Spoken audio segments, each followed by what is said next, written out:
one's for the babies, so goo goo gaga. It's the Malevolent Movies presents The Fight for Summer Fright. The Malevolent madness continues as Camp Two Hands selects a movie for babies by babies. So pop in that binky, curl up with your favorite blanket, and fill a diaper with some gravy, because it's time to take a nap with the 1999 film Baby Geniuses. Hey everybody, welcome to Malevolent Movies, the podcast, episode number 26. The Fight for Summer Fright rolls on. We only have 2 episodes left in the Fight for Summer Fright proper. And today's episode, we are in the middle of deep in the middle of August. So these are the episodes where we're trying to find movies that are legit terrible in every way that we don't even enjoy watching. And it's Camp Two Hands choice today, and from 1999. I'll let them handle it. What their genre was, etc. Rationale was. No, there's Joe. Are you in Camp Two Hands, Joe? Are you in Camp Two Hands? You are not one of the two hands. Shut up, you astronaut. I was just trying to expound. I'm sorry. I understand. I'll be quiet. Expound. Let the thesaurus.com open. No kidding. Yeah, I think Joe wrote one of these reviews. Keep that bit in mind for later. So from 1999, we chose Baby Geniuses. We were given sci-fi was our genre, and I will die on that hill that this is a sci-fi movie. It is a sci-fi light movie. We got talking dogs. We got smart babies. We got weird cybernetic creatures and there are babies. Laser guns at the end. And lasers. And there's an alien. Christopher Lloyd is there. That gets you part of the way, in my book, at least. But yeah, this was one that I think we talked about it on the last episode that Zach and I texted each other during our intro video. Just Baby Geniuses. Yeah, right. And we didn't really think about it until 2 months later when we circled back around and said, you know what? Yeah, we watched a few others and none of them really had that special juice. The other movies that we watched felt like movies that we would watch on Malevolent Movies. So we had to go with Baby Geniuses. There's no other choice. I understand that has been a controversial pick for other reasons. I'm very interested to hear why. And don't feel bad. Listen, we'll take our lumps. And I will defend myself. And because I, hand to God, didn't catch any of that shit, and I feel like an idiot. I don't understand how you didn't catch it. I get it. But Tyler and I were texting today, and I feel like the both of us had this epiphany of holy shit. Well, let's just talk about it now. This is probably a Christmas movie, but it's absolutely a Christmas movie. But I watched it twice and didn't it never fucking crossed. I saw all that stuff, but they never. It's clearly in the summertime. Right. It looks like summertime. There's Christmas trees up, but it never registered. This is there's lights and there's lights and shit up at this Joyland. Santas. Yeah, some malls have a year-round Santa. I bet. Some y'all have a flat Now, had this been set in Santa Claus, Indiana, which isn't too far from where I currently reside, there everything is year-round Christmas. They have Saint Nicholas Church, et cetera, et cetera. They've got a bit. I mean, so. In that case, I could let it fly, but this...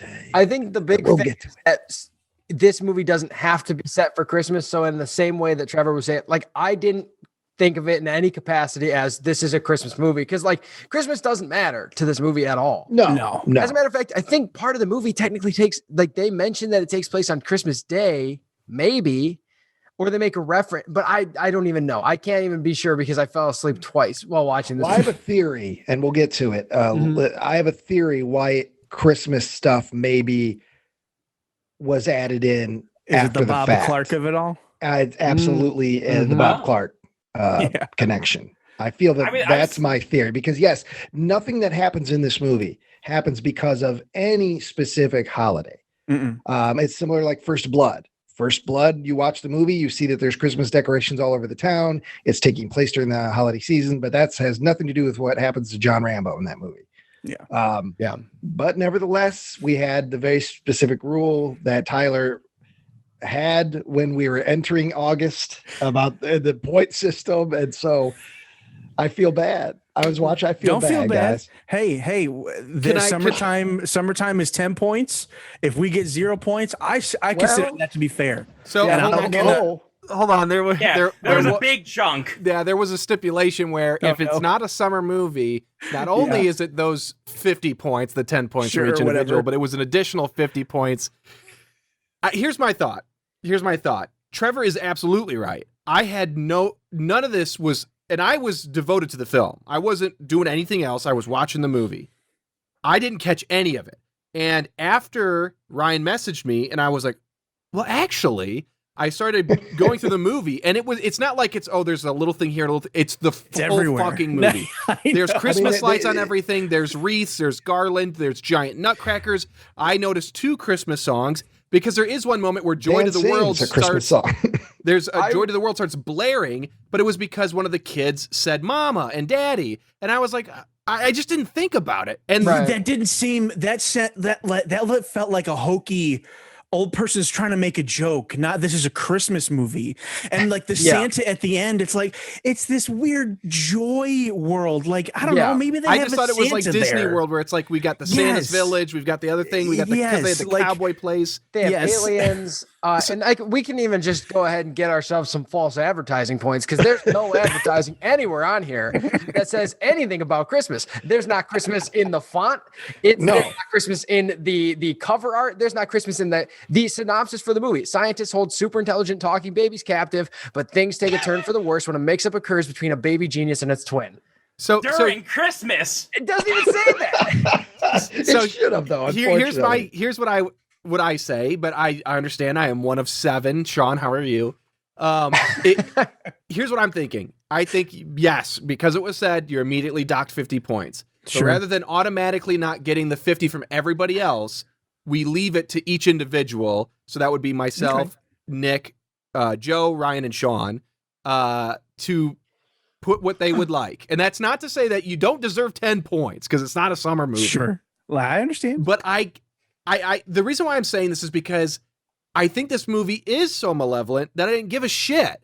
There was no substance. I wasn't taking anything in to the point that I did not notice that this is a Christmas movie. Mm-hmm. So that's my position. I'll put that out there. If anybody wants to disagree with me, we can vote and move on. Well, I mean, are we going to do that? The only reason we might as well because it's going to come up. I feel bad, but only because also though I feel I have to be a bit of a stickler because Sean and I have been very much sticklers as well, and we've come across several great titles. But then, whoops, there's some snow. Disqualified. Oh, it doesn't.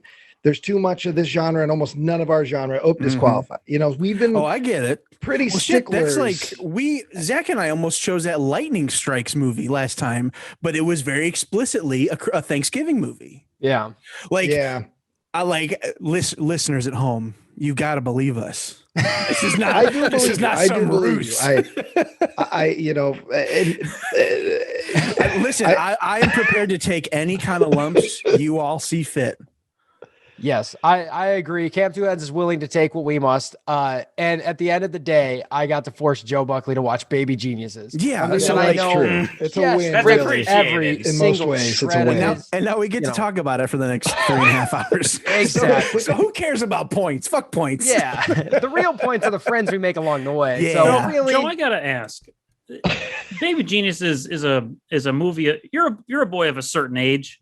Have you seen Baby Geniuses before? No, this is this is 99. Yes, you were the age of these kids, right? You I weren't was thinking always that myself. a pretentious film jerk. So, at some point before you grew into that, you were around, I don't know, maybe you watched Baby Geniuses a couple times. I don't believe I did. I think this may have been, by the time this hit VHS, which is when we would get our movies, I think I may have been out of the age of toddler movie. Okay. Well, you probably would have been around 5 years old. You were 95, I think that's a little bit too old for Baby Geniuses. I don't think a 5-year-old Joe Buckley was too old for Baby Geniuses. I think we should, at some point, we should talk about the target audience of this movie, because I don't know if that's true, Joe. Yeah, who is it? Well, it's toddlers and parents. The movie stars toddlers. Doesn't necessarily mean it's for toddlers. Yeah. Okay. And also, just because it's for toddlers doesn't mean it's also for the parents. Well, So, they're little in jokes, a little little wacky in jokes they make. I agree with you that I agree with you that they may think that's what they were doing, but that's not what it is. I was baffled. I was fucking baffled by what I was watching. Yeah. But anyways, I think we got to get back to the root of this. So, are we taking a firm stance of a total loss of 100 points or a loss of 50 points with the optional 1 to 10 for each individual at their choosing? So I like the choosing one because that lets everybody kind of. Okay. I feel bad being the hardcore stickler, so I like the idea of letting everybody make their choice. If this was Joe's pick, I would be a hard stick. Listen, I was gonna say, I will not dole out the harsh punishment that's been doled out on me in the past. I am a benevolent Buckley. I'd say let everyone choose. Okay, all right. Listen, if this is the most I piss off Ryan, I'm feeling great. I'm not mad about it. Because I'm watching early on. There's some wreaths up there, and I thought, that's weird. And then when the announcer says something about go to Santa, and I thought to myself, But I'm just going to watch the movie progress. And then in my section, boom, Kim Cattrall walks into her house, decorated to the nines with Christmas stuff. And that was when I messaged Tyler. I was like, you made a bold choice going with the Christmas movie for the Hunt for Summer or whatever. Yeah. Hey, I took that opposite thing and I ran with it. I said, opposites. Okay, sure. I mean, it is kind of the anti-malevolent spirit because it goes against Malevolent movies rules. Just breaking rules. Just saying. From that perspective, bad boys breaking all the rules. Yeah, that's what Camp Two Hands is about. That's right. you're the troubled camp. Yeah, us. Yep. All right. Well, let's get into it. Let's get into some baby geniuses. Fuck me. I can't. Hey, fellas, I can't wait to cross over. At the end, and then we're done. So the first half of this is like us as normal, and then the back half is just gibberish. Yeah, so no difference for Joe. It's just Joe the whole time. Joe's just gonna do the second half every 14 minutes.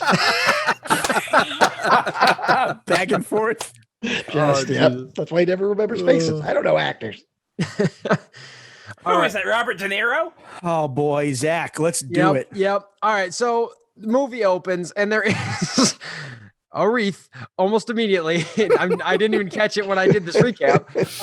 But like it didn't even like register. I feel like I have Christmas blindness watching this movie because like Tyler, I wasn't working on anything. I wasn't drawing. I wasn't playing a game. I was sitting in this chair just going, yeah, babies. Okay, cool.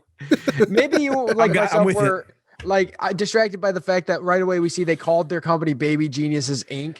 Like I was so ready to just, is this Diedrich Bader in the beginning? I don't know. It might as well be. It certainly looks like him. Well, and it's not like it's a plot point, but throughout this movie, it's California, I'm assuming. There's leaves everywhere. There are flowers everywhere where things are blooming. So it doesn't, this is not a great place to. I get Christmas happens in California all the time, but like, come on, you do that in the Midwest. You go to the Midwest for Christmas. Yeah. So we got the military drums are playing, and we get this like establishing shot of the building, and an elevator opens up, and it's like a Sum 41 music video because they've got the fisheye lens, and the guy walks in straight up to it so that you can look at everything in his nostrils, and he says he's out, and the boss says who's out? He says Sylvester. So they go on maximum alert, right? At this, there's something weird here where they're like trying to like, this doesn't work when you know the plot of the movie is they're dying, like they're little babies, right? Like little baby geniuses. Because the whole joke is like, you're gonna think something's out that's dangerous, but it's a baby. I thought it was a gremlin. Right. The joke doesn't really work. But they go on maximum alert. They send out all the units, all of their men, all the units. Like they even scrambled the helicopters for this. Oh yeah. And they get outside. Dangerous. Yeah. They get outside and someone goes, he's heading for the maze. Get him. Why? Why is there a maze? What is the point of having a maze in the front of your building? So the babies can't just get out easily. Slow the babies. But they're geniuses. These were several of the questions racing through my brain. And was using up all the brain RAM I had, and I didn't notice all the Christmas lights in the maze. I think it's very similar to why would your ancient hotel have a hedge maze, but nobody questions that, right, Joe? I think that's cool. I think that's a valid thing to be in a movie. So, I mean, I guess the Baby Genius Company is in with Kubrick. Like you can just grow one. I mean, it's pretty easy. Anybody can do it within a year. Like an old timey hotel having a hedge maze makes more. I can draw that like it's the 20s. What are they gonna fucking do for entertainment? Sure. This lost. Like sci-fi or not like super high-tech baby lab to have one is a different story. If anything, when they were trying to hide this, like make this an inconspicuous location, putting a maze is more like red flag than anything, because you shouldn't put dangerous things where babies can get stuck. Like, but I digress. So there's just a bunch they got a bunch baby of creepy skeletons from that's where the other 492 babies that didn't make it through the program are. They're in the maze. That's how they tested them. That's the Kinder method. Yeah. So we hear the operatives, they're saying, oh, be careful, he's dangerous. You know, we get out there and we get treated to the titular baby genius himself, one of them. And his name's Sly. Sly's running around. We see him, and an adult sees Sly because Sly's looking for anywhere to hide. So he goes, he sees the water fountain, and he gets up there and pretends that he's part of the water fountain, right? And at this point, you're probably thinking, boy, this baby's an idiot. But no, it's the adults that are the idiots, because the one adult gets right up in Sly's face, and he's like, hey, you little shit, you're an idiot. I see you. And then Sly spits water right in his face, completely taking him down, taking him aback. And then we get the first of the very frustrating to me canned laughter that this fucking baby does. That's the same laugh. He does it by my count 11 times in this movie. That's I was between 10 and like 13. I just kept losing track. Yeah, that's my biggest gripe. Believe it or not, of the entire ridiculous thing that is Baby Geniuses, my biggest, most irritated gripe was his canned laughter. This raspy, sounds like a voiceover actor doing that voice. Like they got June Foray in there to do it, and it's the same one over and over, and it just it was the most irritating. Usually, it comes in twos too. Yeah, like he'll do it, and then 10 seconds later, he'll do it again. Yeah, I found it to be infectious and shut up, charming. No. It's awful. I hate it so much. Okay, so my question to you guys is: I tried to do is that what you thought the laugh was? Yeah, somewhat similar. Joe, can you stop having sex with a billy goat and pay attention? I will. Okay. This is why I wanted this webcam to be on, because we don't know what he's doing. So okay, I'm just completely beaten. My question to you guys is: what do you think led to the creation of this movie? And my take is. Well, it's that, but also I feel like the technology to put adult lips on babies had reached the point where you could blend it seamlessly, and that's all possible. It was. Yes. But I was thinking about this because me and Sarah were watching it, and she made a comment like they could do that in like 1999. Like, well, they did it in Forrest Gump, which was what 94. 94, yeah. Forrest Gump was not 94. Yes, it was. Yeah, that's why it beat Pulp Fiction, which is the crime of the 90s. Oh, right. Mm-hmm. Anyway, they did it in Forrest Gump. Earlier. Yeah. Well, so anyways, to go back to what Zach was telling us about this movie, that an adult man, whether he knows about the intelligence of this child or not, it's still a baby. Now, I know later in the movie we do posit that they have super strength to some degree. Even right after this. I just can't believe that an adult human being would be able to get past this and to the point where it's like, that's a fucking adult right there. I know I'm gonna shoot this kid. I'm gonna shoot this kid right in the fucking face if he spits water in my face again. The disconnect here is bizarre, and because there is a literal dog pile on a child, which would have resulted in a flattened Sid's baby. Yeah, this movie is not called Super Soldier Babies. It is called Baby Geniuses. Yeah. These kids should be infants with like giant, like cartoon Mars Attacks brains. Yeah. And they're just sitting there. They should be like Kang and Kodos, just like in a tank, just like solving problem. Or like the precogs in a Minority Report, just like floating, thinking. They're not doing karate. They're not like running down the street, getting on disguises. Well, and shit. What's great too is later we find out the reason they're so smart is because like they have generational intellect. Like stuff gets passed down. Ancient knowledge. So are we to assume that every baby somewhere down the line has a karate master in their like hey, us too, Ancestry.com. Yeah, we might have just forgotten it. Yeah. Well, this is something that pops up a lot and continues to do in all sorts of movies.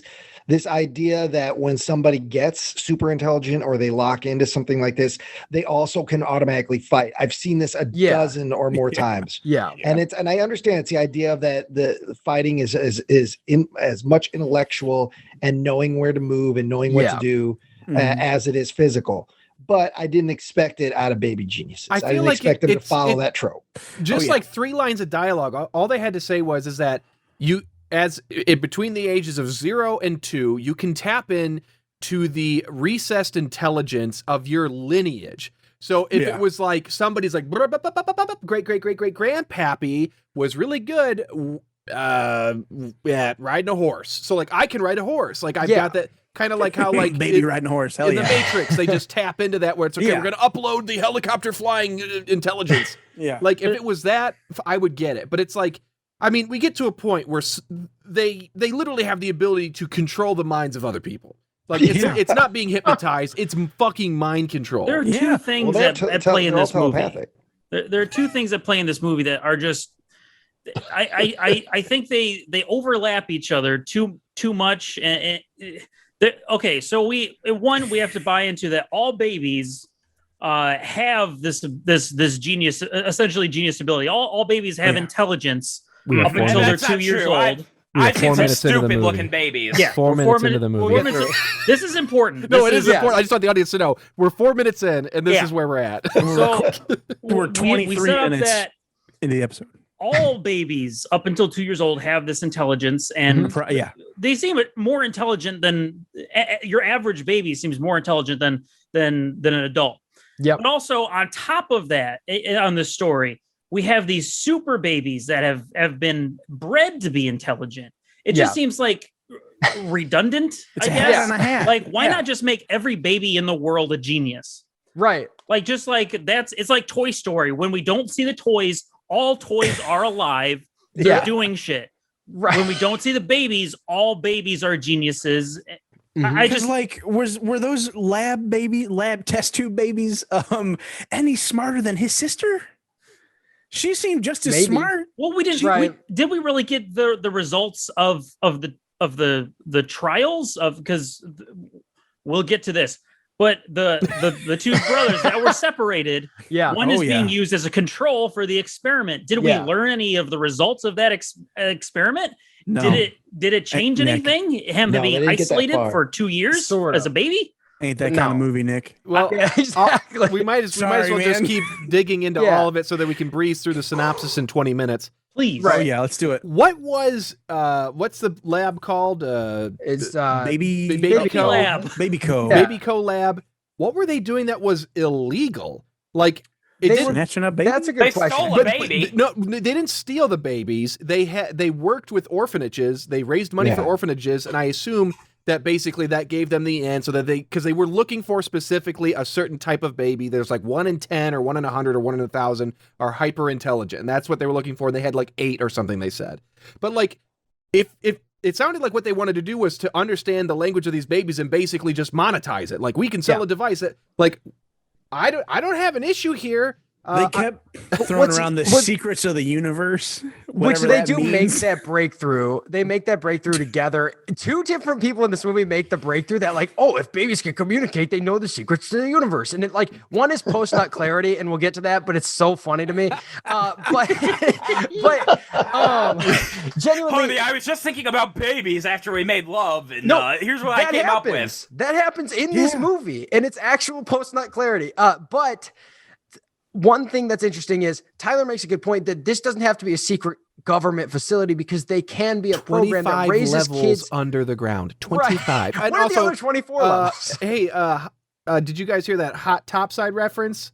Yeah, right off the bat. Right down topside. So there's just so we just need a topside T-shirt. That's one of them. Yes, agreed. Okay, just says topside. Yeah, agreed. There's a lot. There's a lot of concepts at play here, and I just don't. I have no issue with a movie about really smart babies and them acting like goofy babies. That's and the problem with adults. this movie, is that this isn't a terrible idea for a goofy, silly little baby action movie where look at those babies are fun. They're goofy. Oh shit, he kicked him in the balls. Because and again, boy. Not to make it keep going down this cavern, but like they have adult desires on top of this. And that's terrifying. That's what the movie needs to be, is that these babies are smart, but they are so smart they don't know what to do with it. So their thought is, we want ice cream. So give me a movie of 3 babies going to get ice cream. Yeah. And they're just able to get in and out of hijinks because they're so smart. Yeah, and it would be funny because then us as the audience knows the places they're going. Let's say they find themselves in an inappropriate place for babies, like a prize fight or something. We as the audience knows that that's not guys beating each other up UFC style. That's babies not a place can't for be babies. there.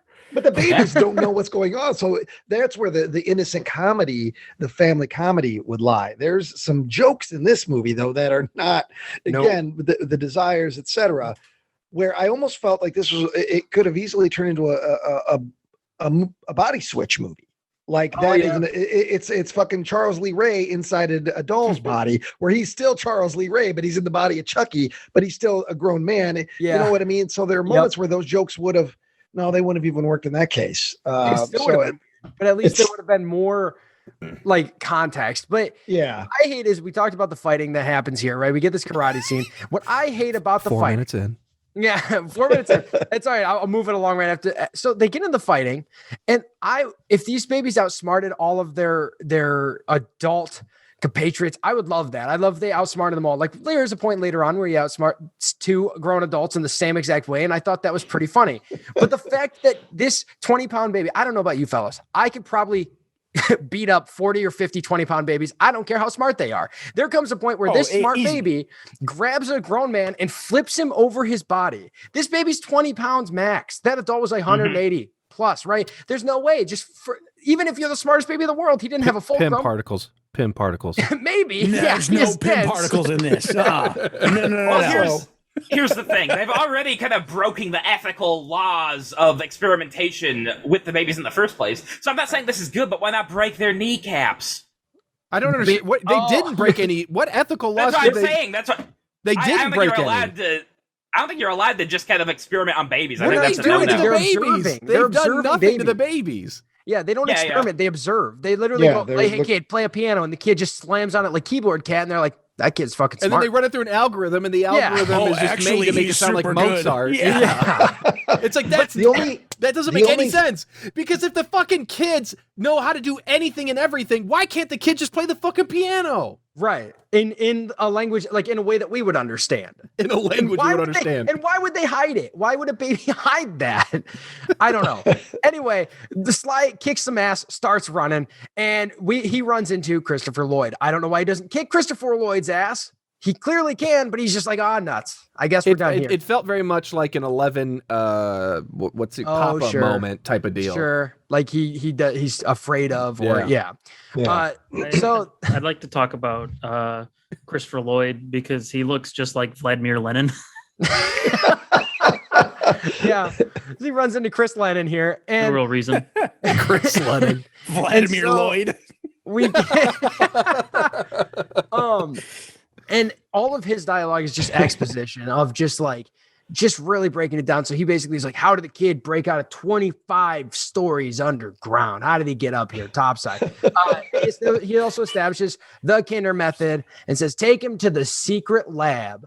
And then he himself goes to the secret lab and he runs what I can assume is called exposition.exe on the computer. Yeah. As somebody who knows what's happening here, there's no reason he decides to get a data dump right now on what their own thing is, right? So he types it in and it's called Operation TwinCon, which it's designed to prove the superiority of the Kinder method. The PC reads out for some reason all about this and we learn about wit.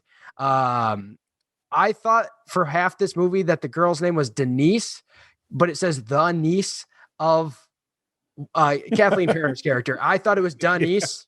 Denise. The niece comes up instead of her actual name. And it's an Italian family. Yeah. Denise. And you learn about Dan. The niece and the nephew, they're coming over. They're going to bring the gabagool.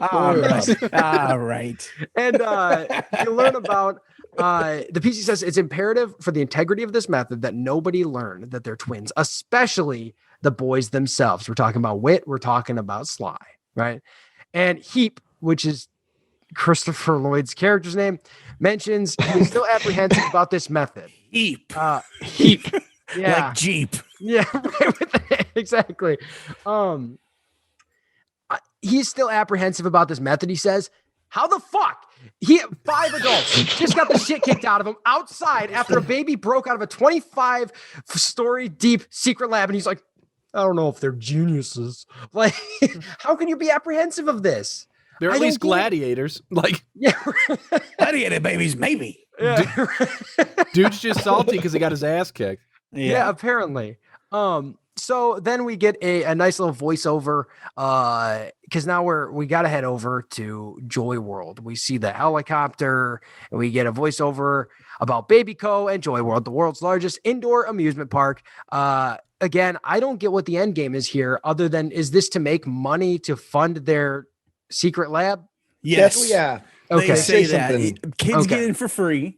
Right. Adults have to pay full price, and all of those proceeds go into funding the lab. Right. Okay. So then, is it Robin? Is that her name? Yeah. I'm gonna call her Kim Denise. Cattrall. Yeah. Denise.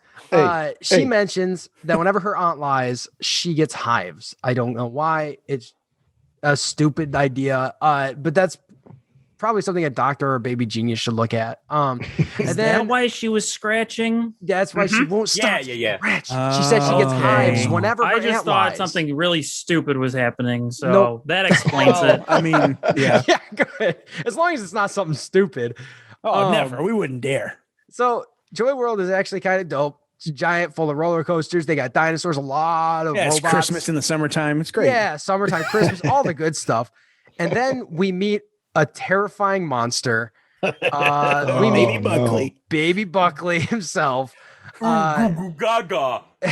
Is it Baby Bustin? That's his name. It's like Bunting. Baby Bunting. Yeah. Gotcha. Okay, Baby Bunting, a giant robotic monster baby that kids absolutely love.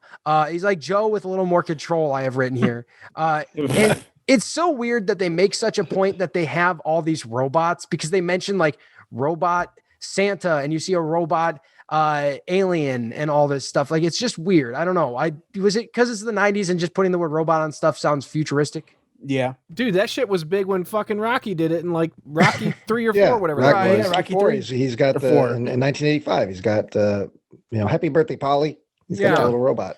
I used to have robotic fighting bugs, or whenever you push the buttons, like their claws move. Yeah. That was I remember those. Robotic. Yeah. Robot butt, because you lost your butt in an accident at Grand Ridge Days circa 2002. Did anybody else think that one of those robot control operators at the amusement park looked like John Cena? I would have to look at it. All right, I'm going to take a picture and send it to you guys, because I looked it up. I was like, that's fucking John Cena. Oh, he does. Absolutely. He looks like John Cena or it young isn't John Josh Cena, Brolin. but it looks like John Cena. I want to see He looks like see John Cena 99. We got a timestamp, Zach? It's at 8:53. All right. Which I assume this is the one that Tyler's talking about. Yes. Kind of looks like Josh Brolin a little bit. Yeah. Oh. Genuinely, yeah. I did not think of that at first. I watched most of this. Like, I legitimately, like, an hour and a half in. Moose has been having trouble sleeping. She has melatonin and it hasn't been working. She said this movie's a better melatonin because this movie literally put her to sleep, and she hasn't been able to fall asleep before midnight before this movie. So there you go. I could barely stay awake. So I didn't see John Cena in here, but he is. You didn't see it was a Christmas movie either. Well, that's a good point. Yeah. I still don't know. I still am not sure about that. We find out about the robotic animals the kids can control, which is weird. I just don't get it. And then well, there's like a lady at like a kiosk handing out what looks like avocado butt plugs to kids so they can go control animals. And all the animals do is like turn their heads like, bat, bat, bat, bat. Like, don't you think kids in 2 seconds would enjoy seeing? Yeah, that's the whole plot to Jurassic World, right? Well, is that kids get bored quick, so they make bigger and worse. There's a connection here, though, because multiple times throughout this movie, babies, again, toddlers, are so pumped at the aspect of video games. Yes. Gonna play video games. And it was like, I guess Super Nintendo was maybe hitting it hard at this point, and so people were 99 would have been the N64. Well, and either PlayStation 1, like, right? Fucking because video games, period. Crash Bandicoot. Yes. Oh yeah. Crash Bandicoot. Oh, there's a big Sony. Oh, because this is a Sony movie, is it not? This is just sponsored by Sony. Probably. Yeah, so. Well, yeah, because I think this is Sony Plaza or something. I think this park is associated with Sony's studio. Gotcha. I could be wrong. It looked like it reminded me of at the beginning of X2 when they're at that museum and Xavier freezes everybody. It reminded me of that. Yeah. So I don't think it's the same place, but it looked like it. Might be. Who knows? Baby Jesus was there just before. Yeah, it would have been right before it. So it was 2000. We find out the Bobbins are kind of, I mean, they're disgruntled. The Bobbins are upset about the aunt because she steals all of Dan's ideas, right? Bobbin. And we cut it to the Bobbins pulling up. It's Bobbins, right? I'm probably saying it's Bobbins because I Dan and Denise Bobbins. Yeah, Bobbins. And they, Robin Bobbins. That was her name in college. Oh no, that was her name when she was having sex in the city. Which was out. This was like in between season 1 and 2 of that. Was it?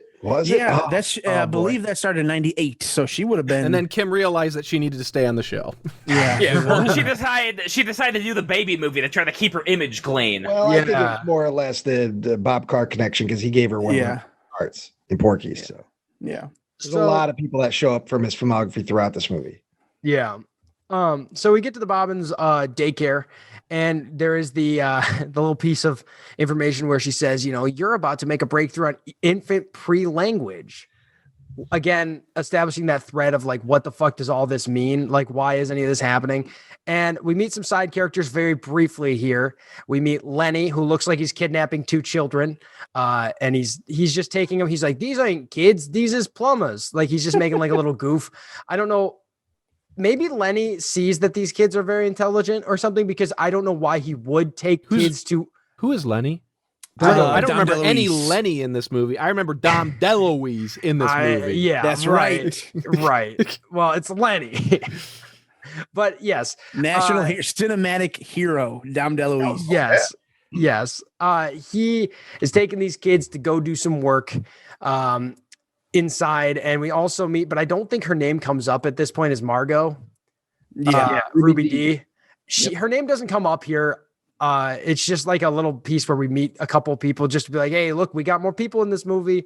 Look, we got a teenager. Yeah. And then wait, have we talked about how cool this fucking house is? It is awesome. Like, it's like the coolest daycare ever. Yeah, it's a massive, really cool daycare. Like, it's got this massive weird tree. There's like a tower, not a Christmas tree, like a medieval tower in the background that looks like it's probably a guest house. A massive deck on this place, dude. I think Dan and Robin Bobbins are doing all right. Well, and they constantly talk about money troubles, but it's like you could have probably downsized. This place is massive and in California, but you know, it's 90s money troubles. Yeah, exactly. 90s money trouble. I mean, I'm serious. Like, that's the way to describe it. Right. And we can't go on 2 vacations this year. Right. And they've got like a personal handyman living there and 2 other people. Yeah. And they've got goats on the property. Like, there's a lot going on. So we meet those Margot and Lenny real fast. We also see Whit very briefly. And then we move along back to Baby Co, where we've got Heap and Elena, and they are discussing how 8 baby geniuses out of the 500 they tested made it through the program. And I thought that was amazing. The rest she's died like, in the maze. Apparently, because she's like, only 8? You found 8 baby geniuses. I would have expected 1. Like, how are you like, only 8 baby geniuses? What does she think the success rate on that is? And have we mentioned that this is Kathleen Turner? I don't know if we have. God damn it. I fucking love Kathleen Turner. Right. Oh, give me Kathleen Turner all day long. But the thing is, no one in this movie. Pervert. Yeah. She still looks good in this movie too, even with the silly hair and it's that voice, man. That voice. But nobody in this movie is bringing their top stuff. No, God. No. Not even close. Like it all feels like they're doing this as a favor. I'm sure they made decent money off it, but it's just a studio movie, man. Yeah, but holy cow. They probably thought they were making something. I mean, when you think it, also we were talking about the technology, when you think about it. Yeah. And I wouldn't be shocked if at some point in 1997 there was a real popular, maybe Super Bowl commercial or something that had babies talking. And it was a hit commercial, and somebody was like, boom, let's jump on this as quickly as we can. And they had the talking baby technology. Yeah. And the last thing they had was a script. Yeah, so I remember I looked it up because there was those E-Trade commercials that got big at the Super Bowl, and I think the first one was back in 2011. So that's why I can't. Why this movie? Why? I don't know. Was this some executive's post nut clarity? It might have been. The babies are geniuses. The babies are geniuses, and everybody at the studio was like, well, we can't tell him no. Right. It could have been the case. So we get to I was gonna say, Baby's Day Out had like one smart baby in it. What if you get 8 smart babies in a movie? That's 8 times the profit. Mm-hmm. I mean, it probably was a similar discussion. Probably. I think just in this time there were a lot of let's make things talk that don't normally talk movies. Right. If a baby like there are a lot of animal movies, Cats and Dogs was the big one that came out like 2 years after that. I feel like G-Force probably somewhere not far after that. There was just a lot of that. Yeah. People enjoy the humanizing of things that aren't human. And at the end of the day, we're 6 grown adults talking about a movie made for kids. Theoretically, we'll talk about it more later, that I don't know if this is made for kids, but it is certainly not a movie that we are the target demographic for, I don't think. No.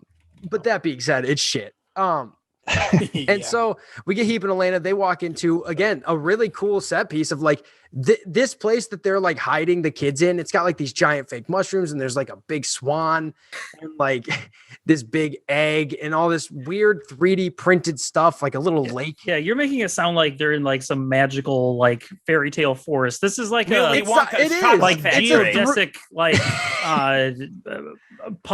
polygonal weird shit. Is it a play on progressive parenting or something? Maybe. That Californian lifestyle. They always got to have those super baby geniuses in their weird hexagon bedrooms. It is neat though. It's got this big, they've got the technology that they use to make Mandalorian with the big screens, basically, where you see the sunset back there. It looks pretty. And they've got a lake, which seems again dangerous to keep around babies, but who am I? They're smart. They're fine. They are smart. A baby genius has never drowned. They all have loaded 9mm underneath their little crib, so they're they know what they're doing. Yeah. So the two of them are going to check in on Sylvester, on Sly, and the end of mine, I believe, is Sly stuffs something in his sock, one of the toys, and they're like, hey, what's he building in there? And she's like, I don't know. Could be anything. we give him tools. And that's the end of my segment. All right. Yes. Now we cut back to the daycare center, the Bobbins Daycare Center, whatever they called it. And Lenny is working on the sink, and he's underneath the sink, and it springs a leak. And while water falls all over his face, he asks Whit for a monkey wrench. Well, Whit grabs the wrench, throws it up in the air, and it lands right on Lenny's balls for comedic effect. And he's like, oh, my balls. And Whit and his sister, we find out is Carrie, I believe. Yeah. They have a great time. They think it's funny as shit. And we get more of that weird raspy canned laughter that I hate so much. We get 2 more times. Oh, and that was when I started really noticing. I was like, oh, no. Because we're going to get double that because we got Whit and Sly, and they're the same guy, basically. So they're going to have the same rasp. I knew then we were in trouble. Then we come back to the lab, and we find out this baby named Basil, or Basil, depending on which actor says it, is randomly hitting the keys on a keyboard. Heap says what they hear. He says this to Elena. What we hear as incoherent noise. may actually be a masterpiece. The computer analyzes it, and it's some fancy classical shit. Elena said that, well, perhaps this works with baby talk too. What we hear as gibberish might actually be a language. I immediately thought of Joe. I thought of Joe. Maybe his bullshit gibberish is its own language. I couldn't help but just think a little Buckley on that. We got to get Joe in one of these get-ups, like this big smock with the little hat, little white hat, and put him in front of some Legos. Just see what happens. Oh yeah. Well, speaking of Legos, well, that's coming up. Legos will disappear. Don't know where they went. I got 3 on my nose, you guys. I'm a baby genius. Yeah, clearly. Well, Heap agrees with Elena's opine. Then he shows her another baby is scribbling some nonsense on a pad. The computer analyzes that nonsense, and it is actually an ancient and forgotten language called cuneiform or cuneiform. I don't know if that's a real thing. I didn't research. It is. Oh, well, see, Baby Genius is learning me. It's maybe I'm the baby, and I need to be a genius, and Baby Genius is learning. Maybe that's it. We're the fools. We need to be. I don't know. They understand each other. I wrote with an exclamation point. He then moves on to another section where 2 babies are making a Lego pyramid. He brings up their brains on a computer showing limbic activity. When one baby jabbers, the other responds intellectually. But then he says they forget immediately, or something to that effect. Elena wanders aloud. What if there's stored knowledge passed down generation to generation? If so, every baby might know the secrets of the universe. They could mold every baby's mind with the Kinder method. Elena then demands that they get those babies to the amphitheater. I think this is the point. This line of thinking is where Kathleen Turner gets worried at later in that point and says, we could go to prison. I think it's that line of thinking that begins the idea that they're doing something wrong, because now they're looking to weaponize these babies for knowledge. And if they can get all the babies together, even Basil coming up says something about super soldiers or something like that. What is the secret of life or whatever? What? It's like if they were asking what's the origin of humanity or something like that, or is God real? Like, okay, like I could understand that, but like what the secrets of life, like what is she just want to know what we don't know? I think that's what they were saying, but they were also trying to be non-denominational because it's a studio movie and a family type of thing. So they kept coding that with the secrets of the universe. But yeah, I think it's where are we? Where'd we come from? Are aliens real? You know, the origin stuff I think is the big. Why would we know? Why would past, unless an alien civilization had come and dipped out and was hanging with Egyptians for like 5 years and said, fuck this noise. And like some of those Egyptians knew that and then it just passed on. Well, that's what it is. Well, that's what they're God saying. himself had to be a baby at one point. That's what they're saying is in the theory of this movie. That's what they're saying happens. So the very first baby, I guess, chicken and the egg, very first baby saw what went down. Then every baby henceforth will remember what that baby saw and then what they saw. And so it's an accumulation. So the idea is any baby born then in 1999 had memory of everything that ever happened. Wait a minute. I'm going to derail us completely. Young John Cena in the control room is actually a cameo by country singer Randy Travis. Oh, is that the guy you were talking about? Yeah, Randy Travis is in this movie. Yeah, that's fucking Randy Travis. And he does the song at the end. That's him. Mm-hmm. Holy shit. Anyway. Sorry. That was before he was, or maybe around the same time he was a villain in Black Dog with Meatloaf. Yeah. I think Meatloaf was in that. But that's Patrick Swayze. Well, write that down for one of our cameos then, boys. There you go. I didn't even know about that one. Now that's a cult cameo. Damn. All right, where am I at? Amphitheater. Cut to baby. Okay. Well, we cut to various babies speaking gibberish to each other. Now, this amphitheater is like this round platform lit up that they're sitting on, and then the identical round lit up circle hangs above them as well. So I thought of it as like kind of a weird tanning booth. It's just really bright, and they're all sitting on it, and it's just some production design. It kind of reminded me of the labs in Exorcist 2. Yeah, yeah. Richard Burton comes walking in, wow. And they start all tap dancing. But again, in my mind, when he goes, take him to the amphitheater, I'm waiting for him to walk into this big fucking concert hall. And then no, the amphitheater is just them sitting on this electronic thing. Yeah. All right, let's see. Elena, Heap, and some scientists then enter the amphitheater. Elena gets up in Sly's face and asks, what are they talking about? Because all the babies are gibberishing together. Enlighten her. Then Sly turns to another baby and speaks. We can hear them now. Before this, the babies were just doing gibberish. Now is the first time in the movie proper that we are getting dialogue English coming from the baby performers. Sly says, what do you think? Should I enlighten her? She won't understand.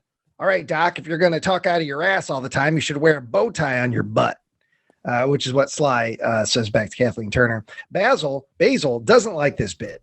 He doesn't like this bit, but everybody else laughs. So we're starting to get some character already. We know that Basil's he's the one of them that's kind of in line with everything that's going on. He's not very rebellious. He's a dork. He doesn't like comedy. Elena says, just because I can't understand you, don't assume I don't know what's going on. And she leaves. And then we get a longer scene with the babies. Now we've got that we're going to be able to hear them talk. They all start talking amongst themselves. Sly is a shit talker. He's sarcastic. Scamp. Yeah, he references pop culture. And while the others say he's that way because he watches TV. He watches Jerry Springer. Basil seems to be the nerd. Seems to be a nerd who doesn't appreciate Sly's attitude.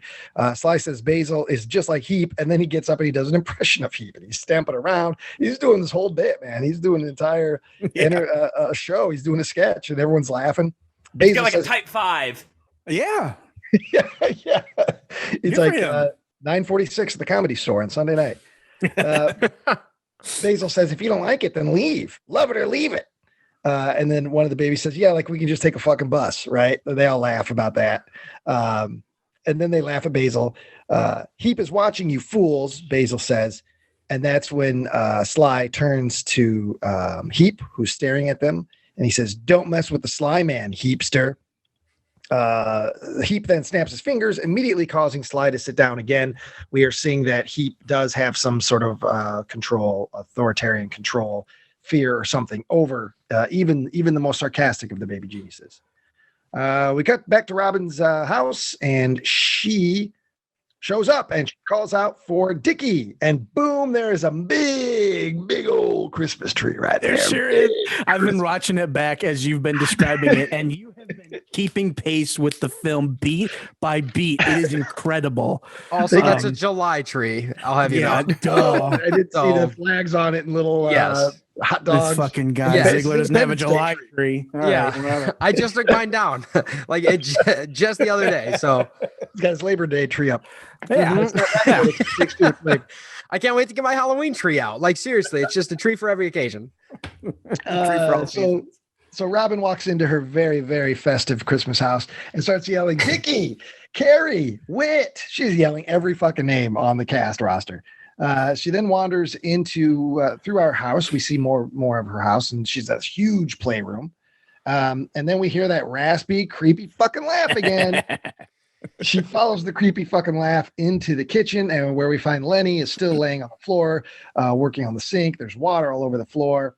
Robin tells Whit and Carrie to go for a swim, which, I thought at first I was like, haha, funny little bit because she's being sarcastic and passive aggressive towards Lenny about the water on the floor. But no, I think she actually is saying go swim in a swimming pool that they have somewhere, which is not safe. Just send the toddlers away. Like that's one thing we constantly did with my niece was we just chucked her in water and said we'll come back later. You'll be fine. It's fine.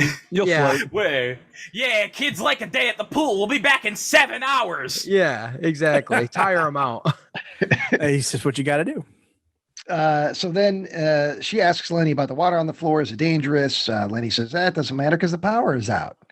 And then she's like, where's Dickie? Then here comes Dickie. Hell yeah. Here comes 16-year-old Ryan Ziegler. Oh God, that would have been the kid I picked on the worst if I would have known Dickie. Because you were jealous, Ryan. You were jealous. You're a bully. He's just. It's not the. Let me describe. Dickie is shirking authority like you never could. Oh, he's like the 90s teen. Yep. Yeah, he's wearing. So when we first see Dickie, because Dickie goes through a lot of different, his attitude and styles change like the wind. But when he walks in, he's wearing all hot pink from top to bottom, big oversized coat. It reminded me a little bit of what the fuck's her name? Sings the James Bond song. Billie Eilish. Billie Eilish wearing that big goofy shit. Looks like something she'd wear. Yeah, she probably watched this movie and subconsciously it just stuck. Yeah. So he's wearing shorts and he's got various different dog collars and peace signs. God, there's a fucking Santa on the window. Zach, how did we not see? That's not Santa. There is that's Lionel Messi. That's Saint Summer. Saint Summer. He's bringing these trees. Hey, there's a new character for us. Yeah. It's me, Saint Summer. Bug spray.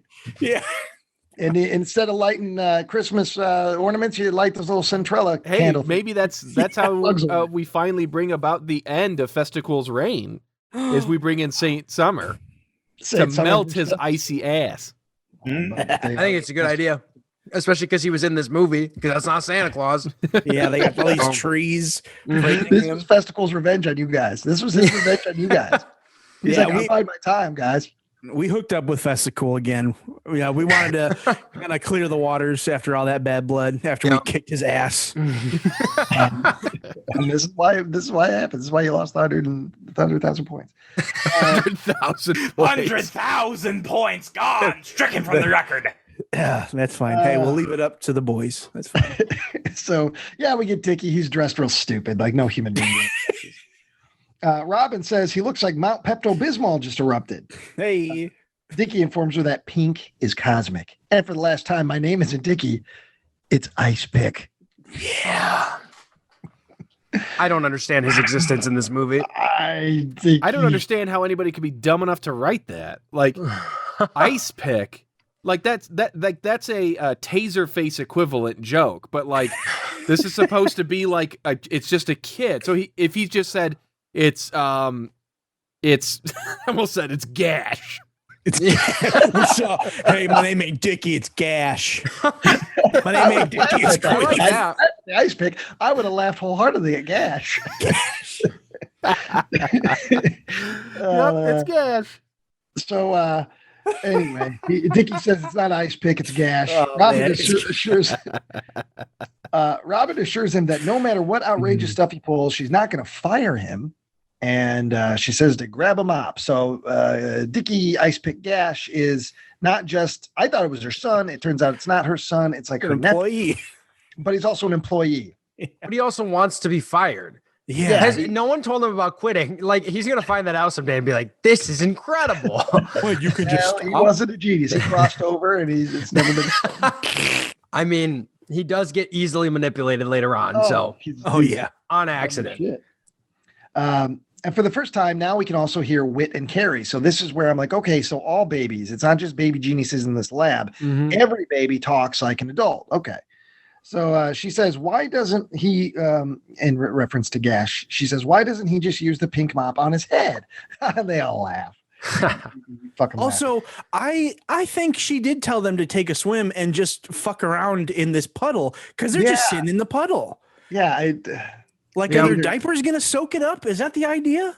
I don't know. I also don't understand why all these people live in this house, these adults as well.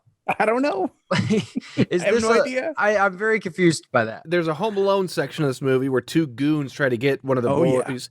Yeah. And as they're going through the house, Dickie's explaining that like on the second level, there's like 5 bedrooms. And on the third level, there's like 6 bedrooms. Like, those kids, it's a daycare, not like an all-night care. No, it's a night care. Well, they get naps. They have to get naps. Yeah, they do say later and they all need their own separate beds, like king size with rooms. Yeah. Well, it's Los Angeles. They probably got, they got the rock stars and the movie stars leaving the kids there. All right, let's see. Robin then Robin goes in the freezer and grabs out something from the freezer. I think it's an ice cream bar, but for the brief few moments that she has the freezer open, there are 5 containers of Breyer's ice cream. That's it. Yep. So I don't know. And this is a very old timey looking freezer too. It's got like the push button handle, like and there's 5 like full containers of Breyers, and there's nothing left in there. No, it's all ice cream. So maybe, but again, it's a big place. Maybe they've got a special ice cream freezer. They do run a daycare. Kids like ice cream. I don't know. I'm not trying to give any credit to anything. I'm just trying to work it through myself. She says she promised Dan's brother, that's her husband, that they would get ice pick / gash through one job without him getting canned. All right. So that is her ice pick is Robin and Dan's nephew. He gets fired all the time. And so they're like, all right, no, he's going to come work for us. And that's why they're not letting him quit. And not, I don't understand but this. That's still so dumb. Yeah. Well, yeah. So we have 2 unnecessary relative relationships. Why? It's all about family, Tyler. Well, but it isn't though, because Robin is not technically related to Kathleen Turner, and this is their nephew. Alert. Why can't it just be their fucking son? Or why can't it just be the wacky kid that it's let's take him out of the movie. Yeah, and also, why are we going to have all this Christmas paraphernalia and not fucking talk about Christmas? Exactly. Why are we going to have Christmas paraphernalia in July? Come on. All right, I'm going to dive into it now. And we briefly talked about it. The reason I feel 100% the Christmas shit is because this was Bob Clark directing. Now, those who may be not realizing who Bob Clark is, Bob Clark. Bob Luckley. Bob Clark. It's rare for a director to truly make a masterpiece. It's even more rare for a director to make a holiday themed masterpiece. Bob motherfucking Clark has made 2 fucking Christmas masterpieces between Black Christmas and A Christmas Story. I'm going to go ahead and say that if you took many directors, I'm talking Francis Ford Coppola, perhaps even Scorsese, and you were able to figure out how many minutes of their movies are watched in a calendar year, Bob Clark would have beat them all just because of those 2 movies every December. So Bob Clark is so ingrained with Christmas at that time. And around this time is when A Christmas Story started to really gain steam on cable, because it was a flop when it came out. And actually his career went to hell because it didn't make any money. But at this point, I think they were just like, well, you're Bob Clark. We throw some Christmas shit in here. I think that's why they didn't change the script. It was just a production thing because it's Bob Clark. Let's throw some Christmas stuff in here. That's the only thing I can think, because there is no reference to Christmas at all in the script or the story.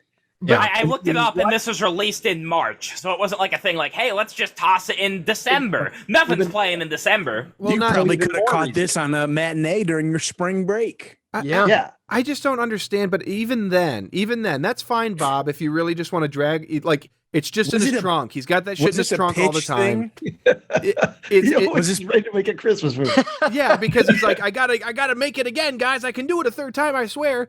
But like, who saw Bob's name on this movie and said, I gotta see it? Like, at that point, probably nobody. Yeah. Nobody. So like, Bob, why you should have taken your name off of this? What's the name that they put? Dickie Alan Roberts. Smithy? Yeah, Alan Smithy. It should have been directed by Ice Pick Gash. That's what it should have. But that's the only thing I could think of, because there is no reference to the holidays in any presents. Or we got to get home in time for family Christmas meal time. Yeah. Nothing. Iron Man 3 has more direct Christmas content than Die Hard does. Die Hard. Which Gremlins. Iron Man 3. Gremlins. Gremlins. There was a need. It was a Christmas present. So that is why the Gremlin was there. Mogwai was even brought in. Fucking John McClane wouldn't have even gone across the country if there wasn't Christmas time. Are we sure Tyler didn't download the Christmas cut? The Bob Clark cut? Actually, that would be Mr. Buckley's fault. Buckley cut. You know what? This is the Buckley cut. sabotage. Yep. I don't like it. I don't agree with it. I'm tired of always getting Ryan pissed at me. I'm gonna make him mad at everyone else. So, like digitally put Santa hats on everyone. Yeah, somewhere over the 3 months where we weren't recording or at least releasing episodes, as far as the audience knows, Joe was getting very good at After Effects. Incredible. Nice work, Joe. I look forward to the Halloween cut, the Easter cut, the St. Patty's Day cut, the 4th of July blowout. The every adult is nude cut. No, maybe not that one, but that's okay. Because there's babies in it.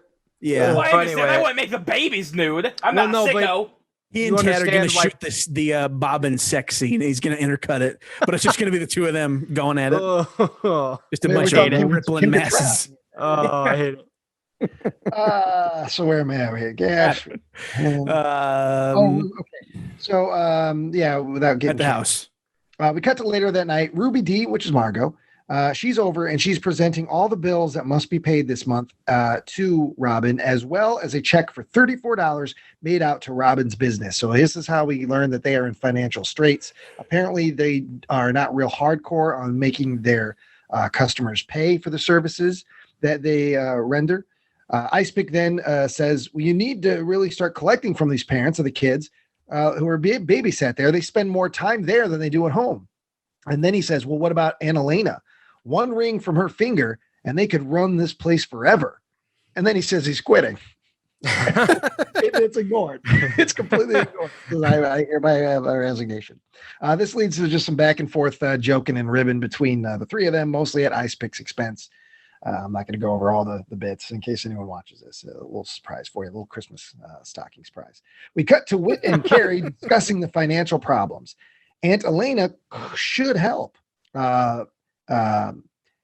Carrie says, we're not supposed to call her aunt. We're just supposed to call her Elena.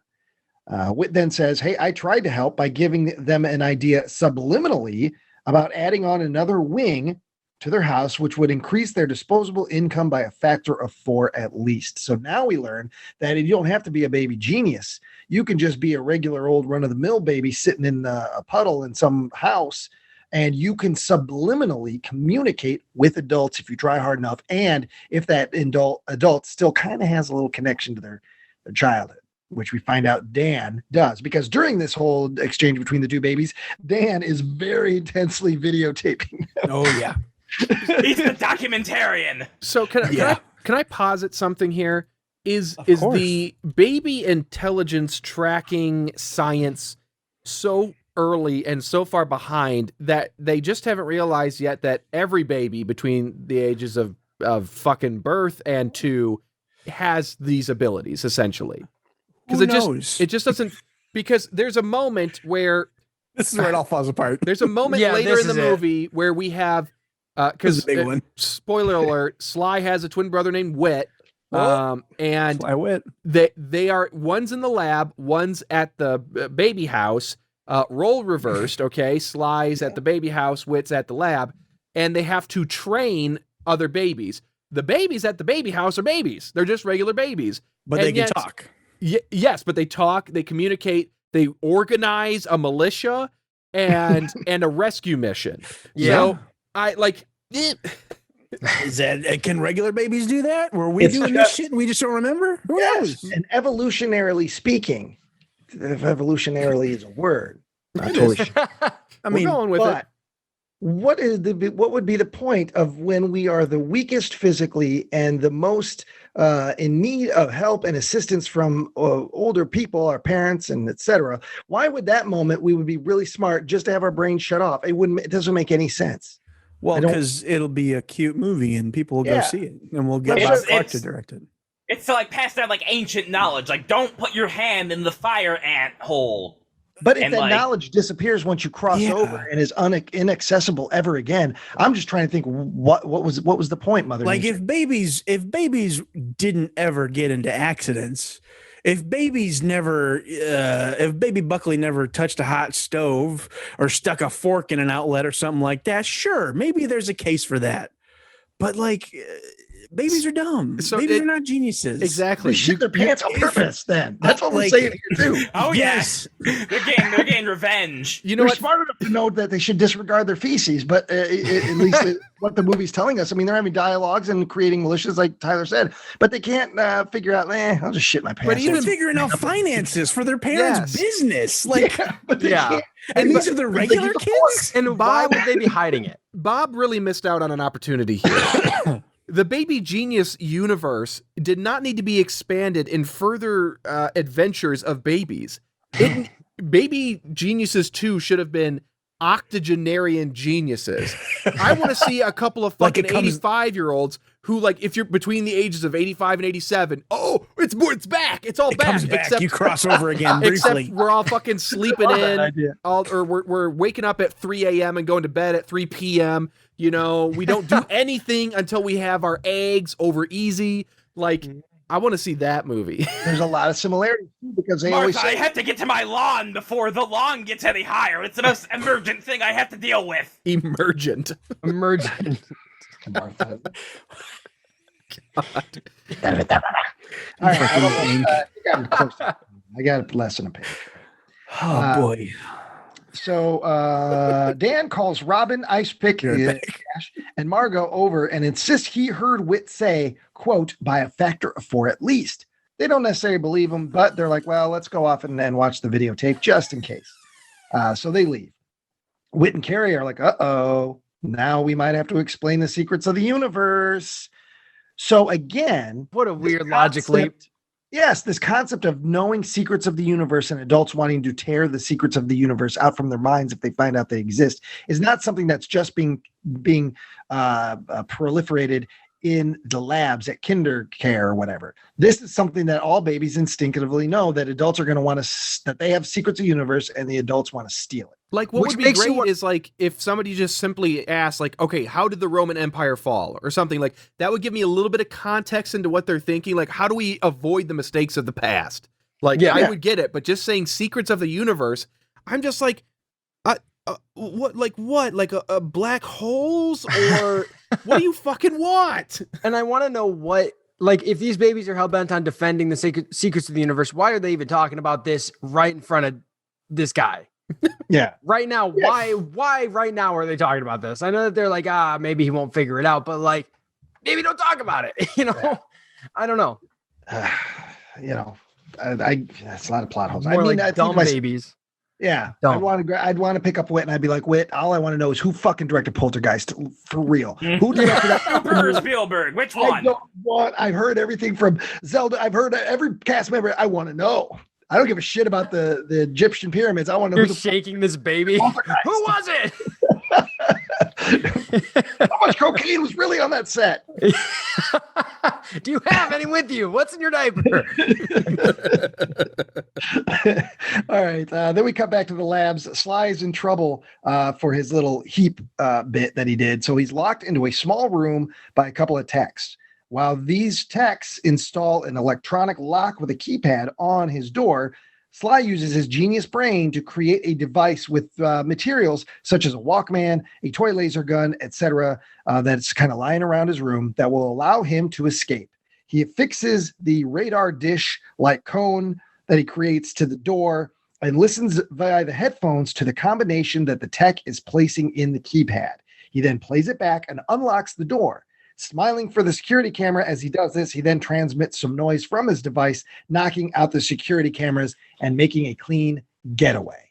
And therein lies my. That's not about it. I don't know what else to call that thing. It's a cone thing. You've seen it. It's like at the end of a gun. It looks like a little satellite. Yeah, like a little space gun or something. It's like a thing you put on like a dog's head to stop it from licking its wound. So you put it on a Joe's head to stop it from licking his grundle. Dick.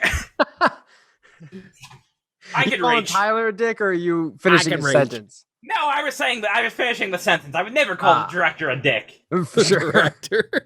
I'm just your friend, Joe. God. I love that he called. No, keep calling him. Have more respect for the director, actor. What? I mean, I cut out. What did Joe do wrong? He just called Tyler a dick. Yeah, he called me a dick, and then he tried to apologize by calling me a director. Yeah. Who's first next? Sly goes over the Lexi's egg-shaped shed. Oh, is it Joe's turn now? It's not. Oh, yeah, it's me. Oh, yeah, good. he's got some questionable bits in his. Yeah. Sorry, it's random. I always pick up the names randomly. Bits. So, go ahead, Joe. She pops up and makes a face. He tries to convince her to break out with him, but she's too scared to go. He's hacking through all the quadrants to make sure they can't watch him through the security cameras. And luckily for him, the Diaper Express is right on time. Unluckily for him, they're full of what he calls diaper gravy. So he has to bury himself underneath a mountain of pee-poo and sloppy wet poo-poo. Pee-poo and poo-poo. French pee-poo and poo-poo for those at home. It's for those that don't understand what Joe's saying, because he's not giving any context to it. It's the linens comes by. Yeah, he's hiding underneath them. Yeah, it's a bunch of dirty. So how often do you think they change these diapers? They take these types Never. of because once a year. There are 8 babies here. And there are there's 500 in total. The other 400 are locked in a room. Joe. Is that true? No. I think so. I think that the other 400, I don't know what happened to the other 492. They got dumped in the gutter. I guess there are 25 floors, so I suppose 24 floors could be other less miraculous babies. But they and you'll see the diaper gravy joke that Joe just mentioned. They really, really, really fucking love their joke. They reamed every drop of gravy right out of that diaper. I get the idea that like when you're with your buddy, so Bob and what was this guy's name? Is it Greg or something?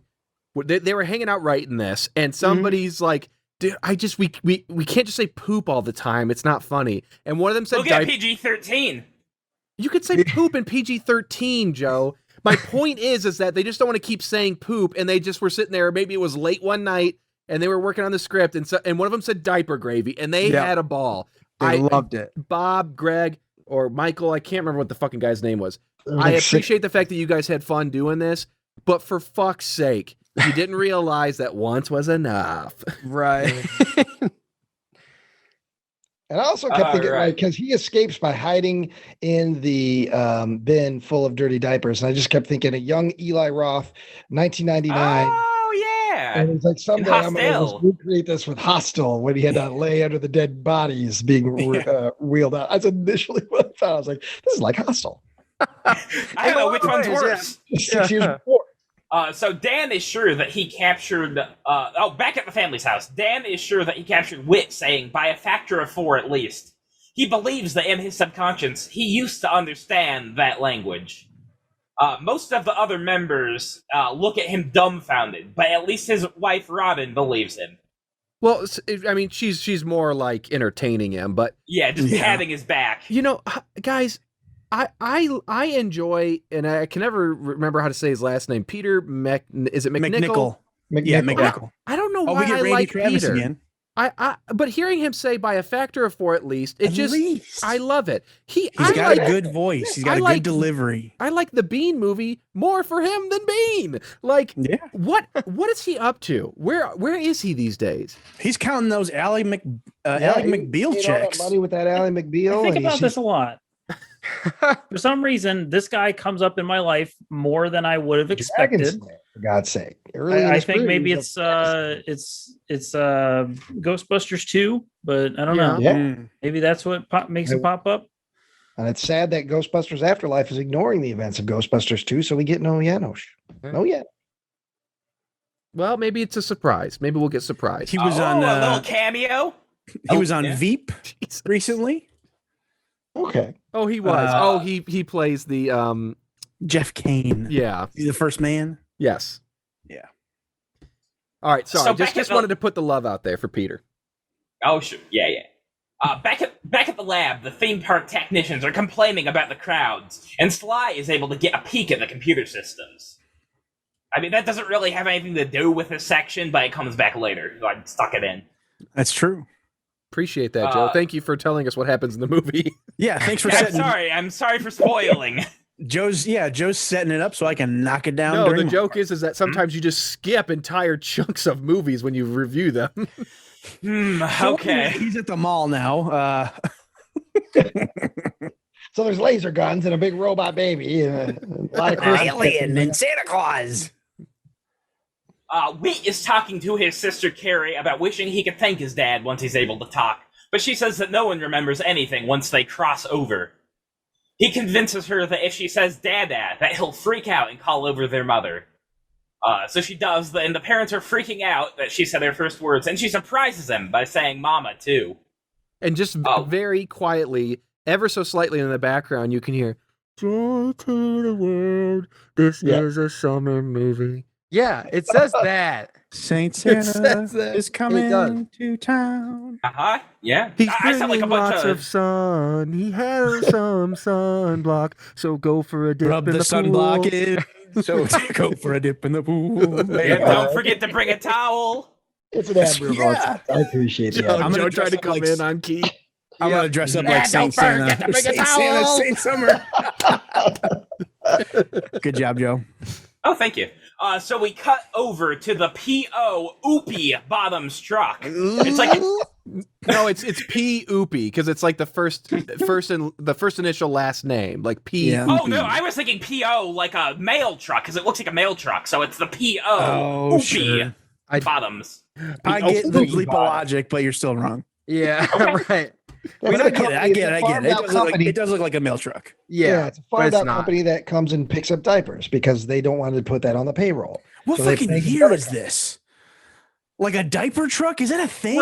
I don't think so. Is that like the milkman? Is that a thing that like maybe existed at one point? I have no idea. We'll take your wet diapers outside for you and dump them in the forest. Maybe in the larger cities back in the day, I can see this. They did, but they're a laundry service, and maybe cloth diapers were part of what they did. I understand. Yeah, I could see that. Maybe. Well, also P. Oopie on the side of a truck or whatever it is good branding because that's something you remember. You don't forget that. Yeah, so maybe it's like it's the company that has all of the sub companies, and so that's the P. Oopie truck, but it's the only one they got. To your door. They're delivering diapers straight to Joe's door so he can sniff them. Yeah, 818-555-4135. Joe, give him a call. Yeah, just microwaving the diapers, eating out of them. Yeah, that sounds good. This better be a fresh diaper gravy. I did not like the flavoring of the last 3 diapers you delivered to me. I expect better from you. Isn't it true, Joe? You don't like gravy? I don't like gravy. I mean gravy in general. She doesn't like any kind of sauce really, other than barbecue. No, I don't really care for. I don't care for wet foods. Joe, are you in a cathedral right now? There is a massive amount of echo coming. Where are you, man? And did you ever find your camera? No, I never did. I don't know where that is. What happened? What do you mean? You don't know where the foundation of that home finally crumble, and now you're kind of outside, but still kind of inside. No. It's a giant cavern underground. No, luckily for me, a big kaiju has not trampled over my home. All right. And, kaiju. Yeah, I saw the Suicide Squad trailer where Steve Agee screams, "We got a fucking kaiju up in this bitch." No, I did not see the Suicide Squad trailer. Godzilla in an open mat. Yeah, Joe's waiting for the open mat at Suicide Squad. Ryan, please hang on to that thought for 2 more days. Oh, no. All right. No. Proceed, Mr. Buckley. Proceed. Thank you very much. Thank you very much. So they load up the filthy, dirty diapers into the car where Sly is in, and they drive out, and he makes good on his escape. So basically, he kind of pops his head out of the diapers, and he wonders out loud, where are all the chicks at? And then he says, He does say that. Where are the babes at? Because he's been watching Jerry Springer, and he's been watching all that shit on TV. Okay, all right. That does help me a little bit. That's how that joke works. Later on, the other joke coming up with the in the stroller, that has nothing to do with the TV show you watch. That's just a bad joke. Yeah.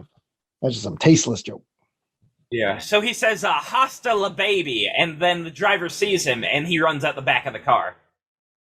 No one seems to mind an unaccompanied infant in the middle of New York, aside from an older child who moves away from Sly because he smells like shit.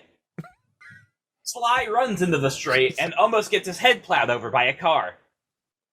Whit believes that someone out there is calling to him. I would like to point out real fast that Sly obeys the laws of traffic here. He waits for the sign, and then he Zach, runs. he's a baby genius. Right, but what bothers me is that all these stupid, dumb, idiot adults almost run him over when he's walking on the walk sign. Like he waits for he's the an walk unaccompanied baby. Get him. This is New York. This is New York. This is not New York. It's not New York. I thought it Zach, was. sorry, Oh, Joe. okay, this I'm is New sorry. I'm York. sorry. Well, hey, you know what, Zach? Let's hear him out. No, because if it was New York, it'd be snowy because it's Christmas time. It can't be Christmas time if it's New York. Maybe Joe's right. Well, yeah. And if Joe went to California, he'd be like, this is the fucking rainforest. Look at all these trees. Yeah. And if he went to fucking Peoria, Illinois, look at New York. All the big buildings. No. Person has no problem with Jason Takes Manhattan. Yeah. I mean, these buildings look a little bit wet. Yeah, New York looks a little wet. Speaking of Christmas, I don't see any Christmas stuff anywhere on the streets of New York. I'm seeing some right now. Shut up, Tyler. I'm sorry. I'm like that. I was scouring before I didn't see it. I need to know every instance because I need to know how fucking bad I am at watching movies. I mean, there's music that I didn't see a single fucking one of these. Were these stupid babies that distracting? Were their bad mouths that bad that I couldn't see fucking Santa Claus on a window or a Christmas tree? And you had to sound off because during the whole Ruby D exchange about the checks, it's playing. There's Christmas music on the soundtrack. Maybe they only have the one vinyl. Ryan, vinyls are expensive. They are. All the collectors are scapping them up. Yeah, maybe a bunch of babies spilled milk all over their record collection. All they have left is Nat King Cole, Dean Martin's Christmas or whatever. Yeah. And they just had to hear some music at that moment while they tucked their heard of Christmas in July, Ryan? Yeah. I have. Well, hear about it again. Yeah. All right, Buckley, what's where up we next, at? Joe? Come on. So Sly almost gets lockjawed by a Rottweiler. Let's try that again. Let's do another take on that. Sly almost gets lockjawed by a Rottweiler. One more time. What does it even mean to be lockjawed? Some of those dogs, they can't open their mouths once they start biting. They just have to be killed almost. Okay. They just have to be killed almost. Yeah, you have to knock them out. Do you want to almost get bitten by a dog? The dog has to do a bite before it can be Ryan, this is an ongoing issue. Just the other day, Joe tried to tell us a story about how there was a bear at a lodge near here, that baby bear that used to be that people could go up and pet, and it mauled a child. But he has no proof of this. And really what probably happened is that fucking little bear that was probably riddled with fucking sleeping pills probably bit a kid. But Joe, it was mauled. We have no idea what happened. We couldn't find the article. Burden of proof is on you. The burden of proof is on you. But I said this is a story. I also this is a story that I've heard about this place. Okay, so the burden of proof is on you, much like you screamed in our faces not that long ago. Yeah. When the burden of proof didn't matter because you gave up.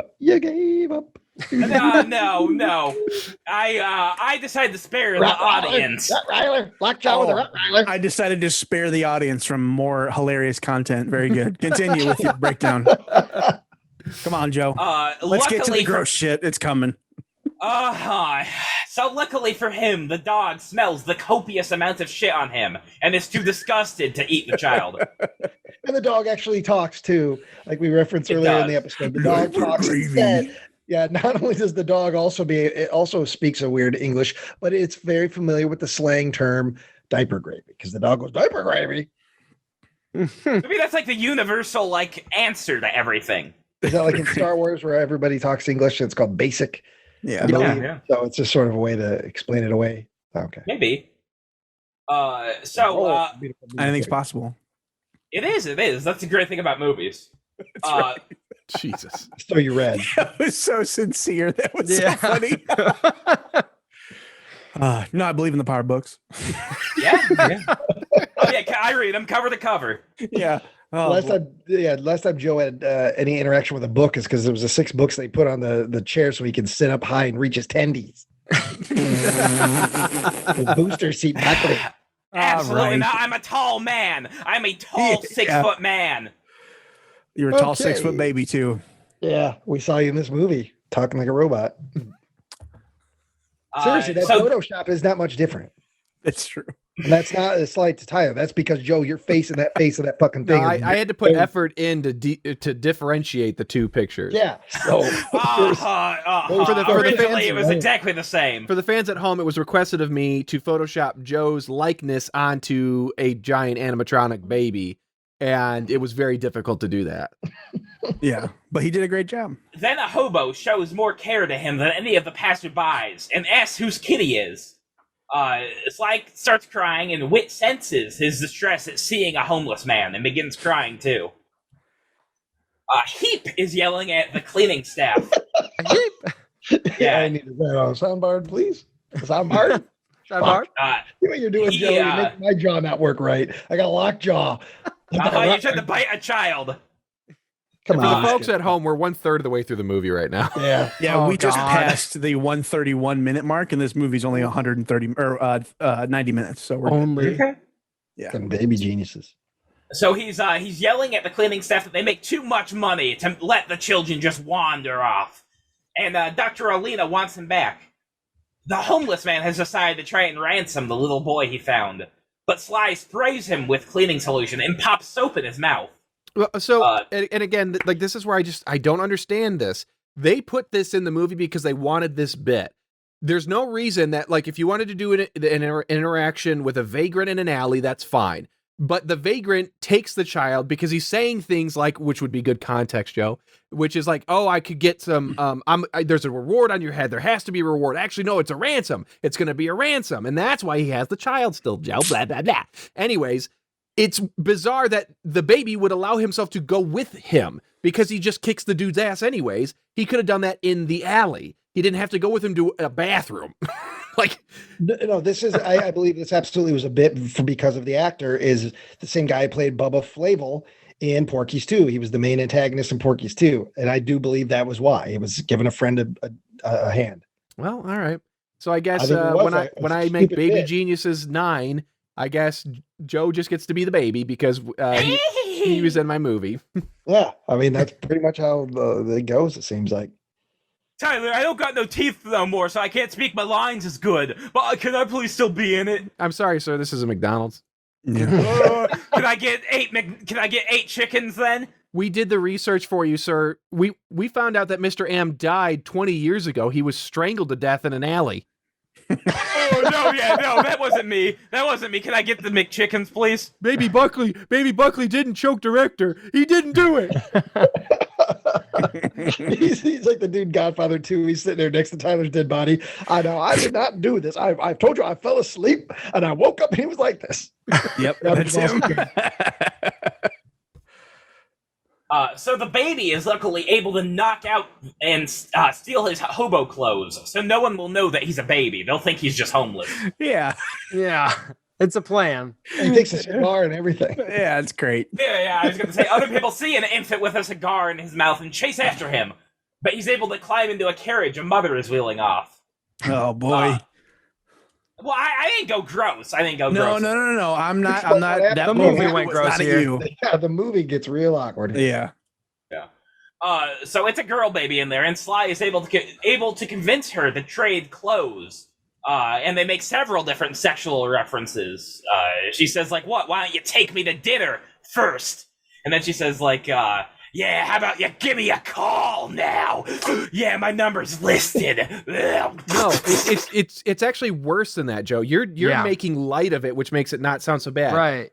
When Sly leaves the carriage, and she's sitting there with his clothes, so she has the cigar. She's, obviously like post-coital smoking or whatever. She's like, well, call me. Like it's earnest, like it's longing. Yeah. It's disturbing. It's awful.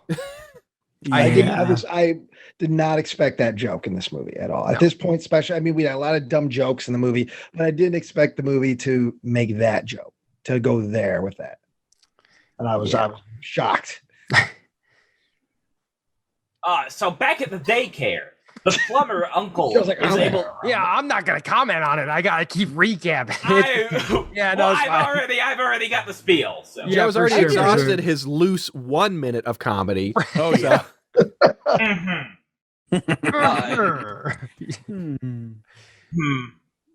Back at the daycare. Can I get a word out, please? Just go keep for talking. it, Back at the daycare. Yeah. Okay. Back at the daycare. It's like a fucking. It's like a motion light. Like if there's He's like Billy the Big Mouth Bass. Yeah. Jesus. Take me to the river. Let me tell you, I always wanted to stick my dick in that thing's mouth. I don't know about you guys. Back in the daycare. So the plumber uncle is able to leave the children upstairs to bed with an umbrella. And I don't know why. I guess children like to not be wet like me. Yeah. Dan tells his wife that he wants to knock her up again. But she wants to know what they're going to do to build a second wing.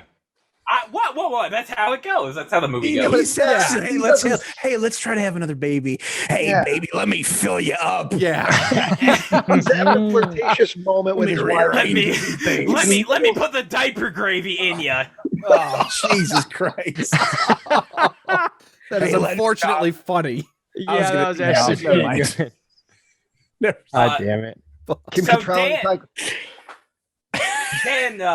Dan reveals his plan to get 10 more babies and triple their government benefits, and thinks that Whit told him about the business side of things. No, he doesn't just think that he doesn't understand how he has that knowledge, but he has this feeling like it was planted there by Whit. So it's the whole mind control, like Inception shit that these babies can do. This movie is a lot like Inception.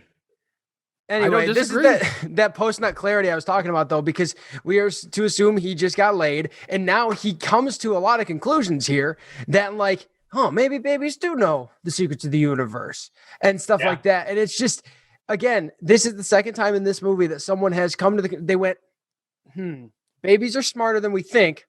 They must know everything. It's just so weird to go there. And they do it twice in this movie, and very quickly, too. Yeah. Babies are smarter than tarantulas, and spiders gotta know about stuff. Where did that? Can you just? It was just off the top of my head.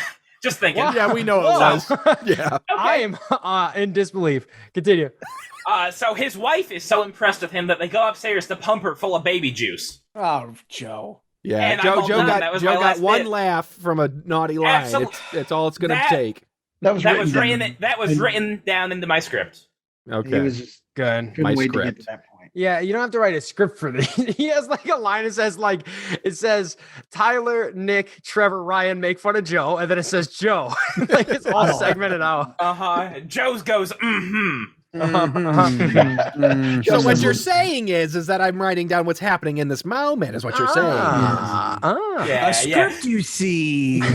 Yeah, so you're saying I don't have one original thought in my empty head. Yes. Do you write down when you mispronounce simple words? Do you put that in there, or is that just Rottweiler? Pwee. So we Joe, say your own name right now. It's Joe. It is Joe Buckley. I know my own name. Yeah, I just wanted to hear because I couldn't remember if I've heard you say your full name before, and I want to see. Joseph Rohrbert. Oh, Kermit's here. Hey, Kermit. It's Bouclé. It's pronounced Bouclé. Bouclé's French. Yeah. Joseph Roberto Bouclé. Bouclé. Joey Bouclé. Yeah. Joe is the not water boy, the anti-water boy. He's the soda boy. the monster boy. Joe, if you have two sons, I want you to name one Mountain and the other one Dew. Okay. And I'm going to make them live in a dog cage. I will accept Baja and Blast as well. Yeah. Baja Blast Buckley. And I'm his twin brother, Blast Buckley. Code Red, you get over here right now. Oh, Jesus. Cherry Voltage, you get your ass back in the house on the double. I love it. It's a guarantee every time. Real live wire now, yeah. Zach, if you could please continue. Thank you. So we cut back to the mall, and they're closing up for the night. Not a single sign of Christmas in sight. He's not underneath the chair. Shut the fuck up. This is a perfectly normal Saint Summer chair. Is this not what Macy's always looks like? Saint Summer chair. Yes. And, there's no palm trees on it. They're real small. Yeah, exactly. This is how summer looks in California. Yeah, those candy cane looking things. If you look real closely, it's actually green stripes. Yep. For Saint Summer. It's a shepherd's hook. And No, they use those to get the coconuts down from the tree and the pineapple. Yes. Yeah. And you can like wrangle, you can reach your surfboard. If it goes out too far, you get one of them hooks you can bring it right back to you. Yeah, that's right. What do you leave out for Saint Summer? Saint Summer. You leave out oranges. Watermelon slices. You leave out watermelon slices and like a coconut drink. Like a fancy coconut drink. With like a little umbrella. Yeah. So he's always he's trashed by the third house. Yeah. Hey, man, he comes, here's your fucking sunscreen or whatever. So is he like a spring break like bro? Yeah. He's backwards ball cap and he is Santa's twin brother. He is Saint Summer. He was raised in kinder, and so Santa doesn't know about him. He's the same size. He just wears he's just way rad. Backwards hat. You know? He comes down the chimney with no shirt on and like just swimming shorts. Yeah. So his chest is all scraped up every time. But he's got a hell of a tan. You know what I mean? Right. Except he's got the tan lines because he's out in the summer. Mm-hmm. A little leathery. Yeah. Also, I am starting to think that maybe Trevor and I were drugged because I'm watching the scene right here and there's a Christmas tree. There's a Christmas tree in the background. Or summer tree. Yeah. Right in the background of him dancing. So anyway. When in the shots of him dancing, 1000%, you could have had a fucking lightsaber battle in the background. I wouldn't have noticed. No, because I'm looking at his weird little body with his little. I'm sorry to the person who was actually in the movie. Right. I'm sorry to say your body's weird, but when you cut from a shot of an actual baby to a shot of you with that baby's head on it, it is distracting and weird. Well, and you could have had literally Joe and Tad fucking in the background. I wouldn't have noticed. And they had some sick moves. Some sick dance moves there. But honestly, they did a great job. The tracking on that is fantastic. Obviously, the matting of the face, it just doesn't match the lighting of the whole situation. But the tracking, I was impressed. Yeah. Honestly.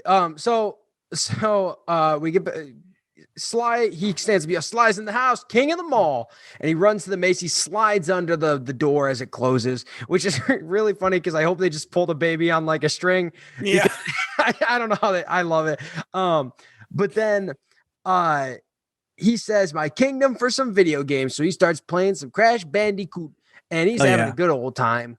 And he sees Baby Guess and says, "Baby Guess, time to get out of the drag," because he's still wearing girl clothes. Yeah. So he goes and gets all dolled up. The Putting on the Ritz comes on. He's having a good time. He's changing clothes. On the Ritz in 1999, a kids movie. I bet you did, Nick. I'm sure you did. But I love that. I like that song. That's the remake of the song. But even then, that was still like 15 years old. Yeah. Well, and what's weird is that version.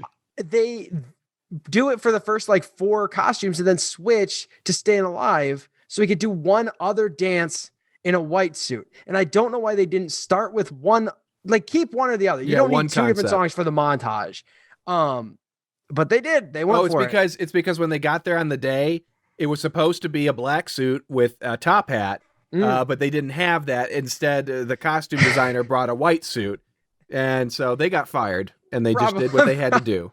Probably. Career. Or maybe they just need to shove as many dated references into this as they possibly could. Oh, are you talking Austin Powers? Yeah. Yeah, baby. Behave, baby. This is like Gex the Gecko of references that didn't age well. I get that reference. What could possibly go wrong? Bubsy. Yep. Yeah. So, Super Mario, Luigi. Bowser probably has a big lizard cock. Am I right, guys? Oh my god. I want to fuck Bowsette. Oh yeah. All right. Okay. We don't need to hear about Bowsette. Always back to you for the fucking talking fish has to turn into this. So then Sly sits back to watch some Jeopardy. And in a Best Buy on 80 screens, and he's kicked back. Listeners aren't going to see me. He's in like an Easy Boy with a thing of popcorn, and he's leaned all the way. Well, he looks like that guy in The Matrix. What is it? Like the architect or whatever? Yeah. Oh yeah. What's it? Vis-a-vis, ergo. There we go. And he, the guy, the stupid idiot adult says the wrong answer, and Sly does go like a buzzer. You idiots. It's really good.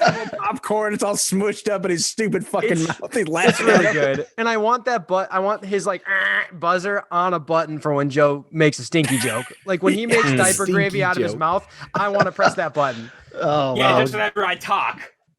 Yep. Yeah. So it is really funny. Tyler, it is funny. That sound effect can be found at 38 minutes and 9 seconds. Thank you.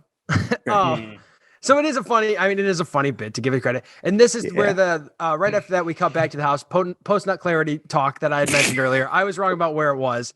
This is it. This is the conclusion that maybe some babies are geniuses, right? Yeah, maybe. Yeah, and then to contradict that, we cut back to Sly, to him not being a genius. So he's in a mall, right? He was in a Macy's, which he somehow got out of, right? He decides where he's sleeping tonight is on the floor underneath a chair. There has to be a bed or a pillow or something. He was in a lazy boy. That's what I liked about it. Is I wanted him to do more stuff like this. That no matter what, he's inherently a baby. He wants to do baby stuff, and that would be like crawling underneath Santa's chair. Like, I feel so. No, that's not Santa. That's Saint Summer. Saint Summer. It's so chair. Warm and comfortable. Yes. Right. The waves, the summer waves. Whenever Saint Summer's there, you can just hear waves in the background. Yeah. Mm-hmm. Yes. I would have loved more of that. That was Joe's brain switching gears. He went into second gear there. Wait, waves. Oh boy, it happened. I always love when he does it because there's like 20 to 30 seconds of silence from Joe while he's pulling it up on his phone. Like well, I'm trying to figure it out. All right, here it is. Joe's not the guy to having a pinch. Oh, pigeon loaf, maybe. God damn it, Joe. I'm sorry, it's making me laugh. There's some gravy on that one. I'm laughing because we are more heartily enjoying Joe just hitting farts than Joe's actual jokes. So Joe's sitting there like a sourpuss just going. One after another. We're also like only 40 minutes Leslie into this Nielsen. movie.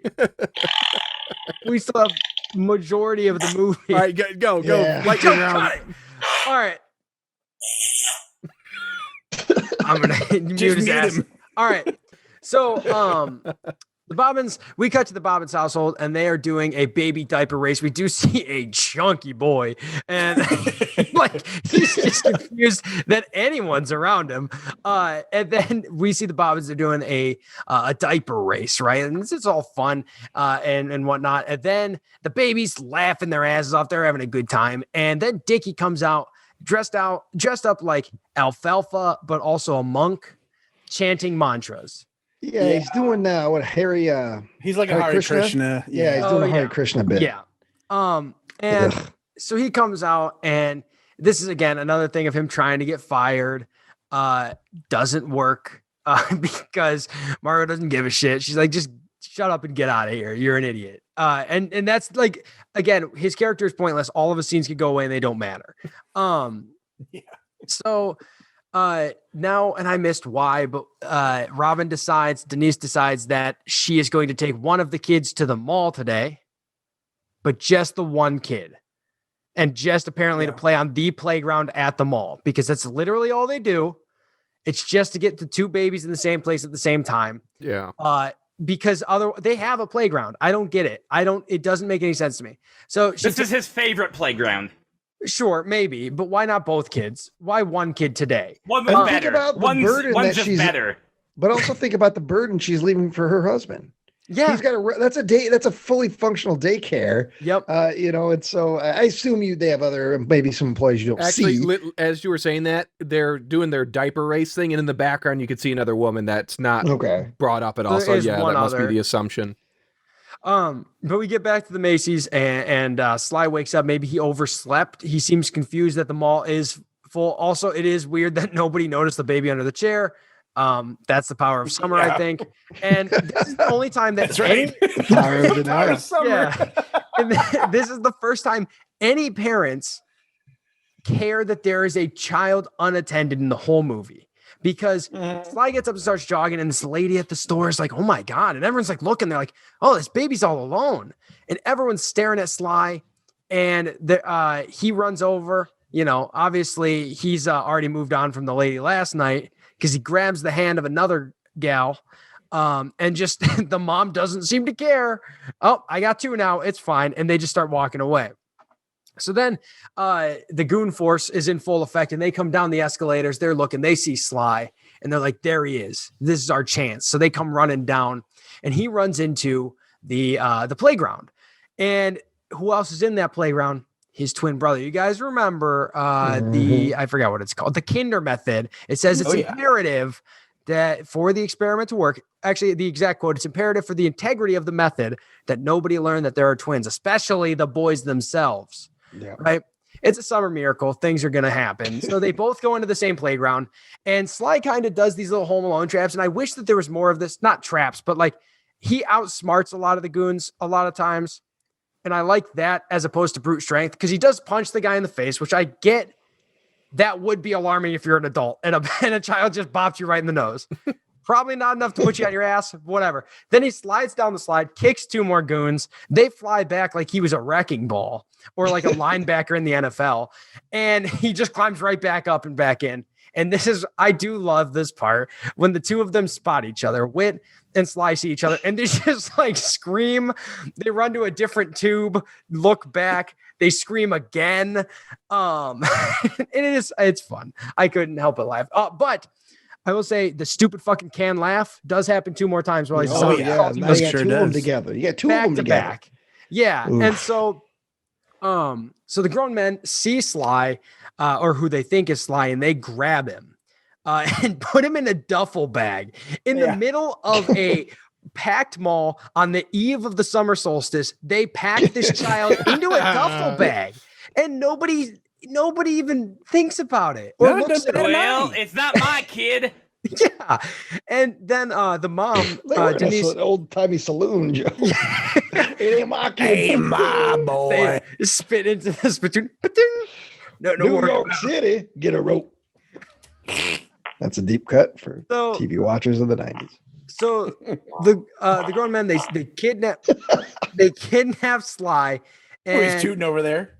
Denise finds Whit thinking it's Sly, and she's like, "Hey, buddy, I did hear you screaming. You good?" Like, because again, she doesn't really seem all that worried about it, and she even says the line, "Oh, I thought we dressed you in overalls. That's strange." And then takes this child.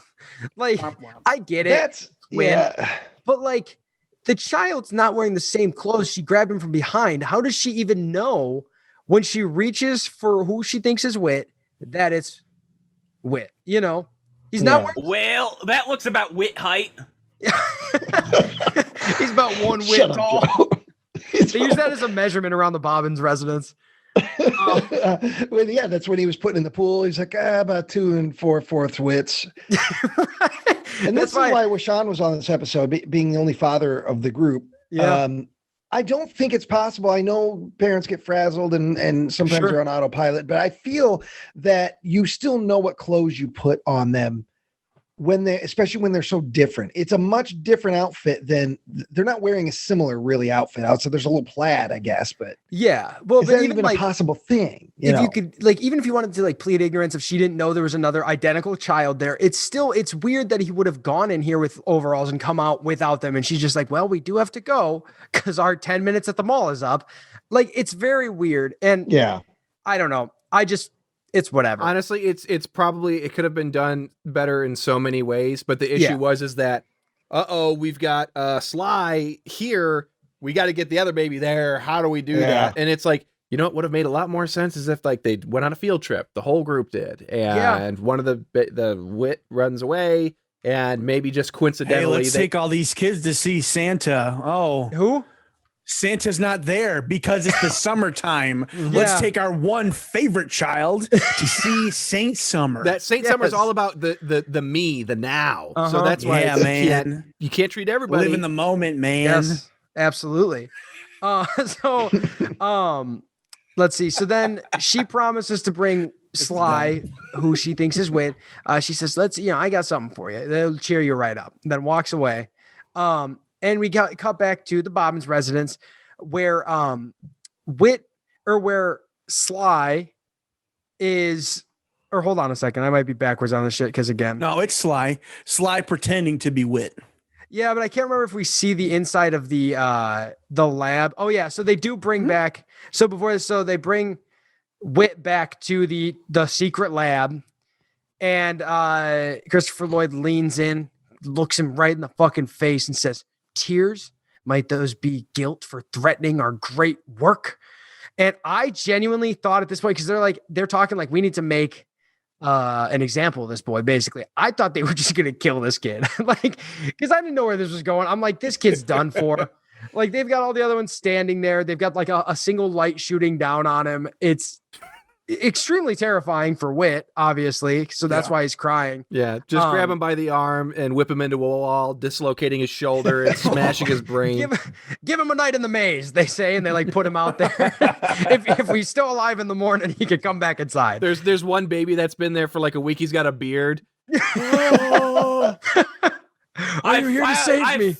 I finally found the cheese. Can I come back in?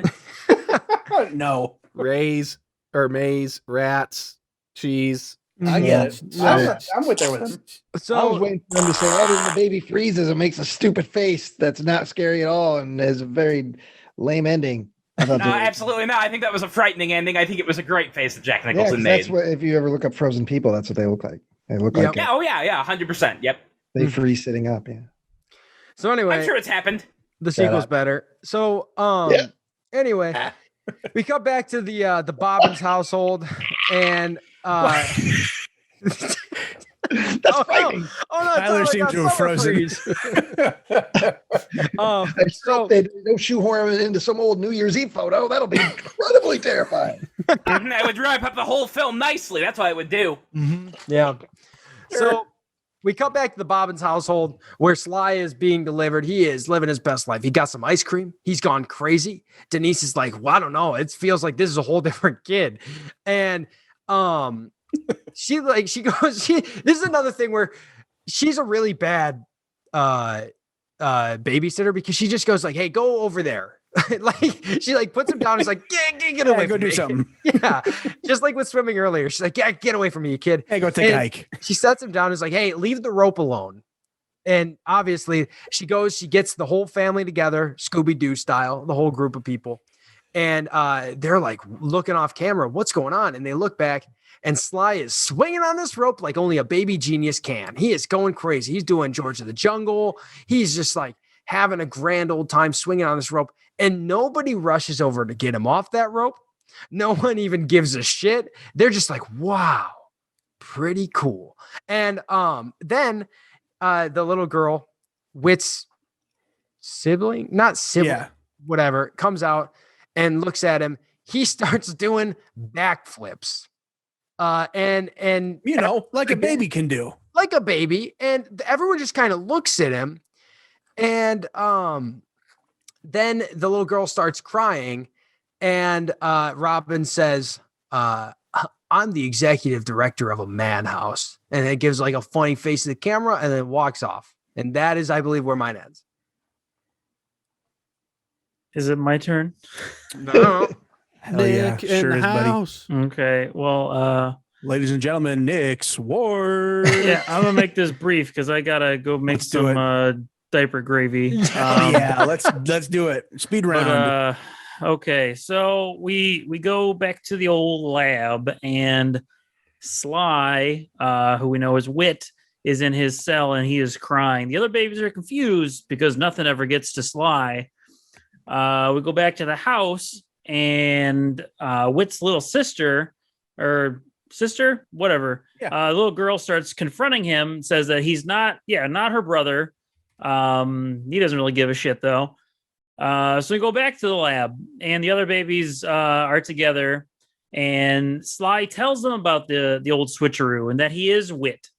The babies deduce that the doctor used twins to basically use Wit as a control for the program. And then they do a brain scan, the doctor and Christopher Lloyd, which somehow I didn't really understand what they were saying here, but something's different. Realize that's not Sly. That's got to be Wit. Dr. Kinder already knows that there's another brother. So she is really pissed off at first. And then she's really happy and says she's going to give everyone a raise. And then she says she's going to go visit her niece. So she's up to some shit. Just then is one of the babies starts to cross over. And this is real weird.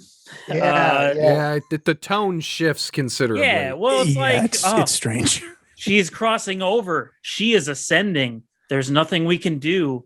And they're like, it's like I don't know. I mean, I guess if that was like the end of your known life, it would be a magical be a little different experience or something. I don't know. It's treated very much like Jellicle Cat. Yes. in Cats. Like it's very disturbing. Yep. Yeah. Oh God. Okay. So she becomes one of them. I don't know, a normal person who's not a baby.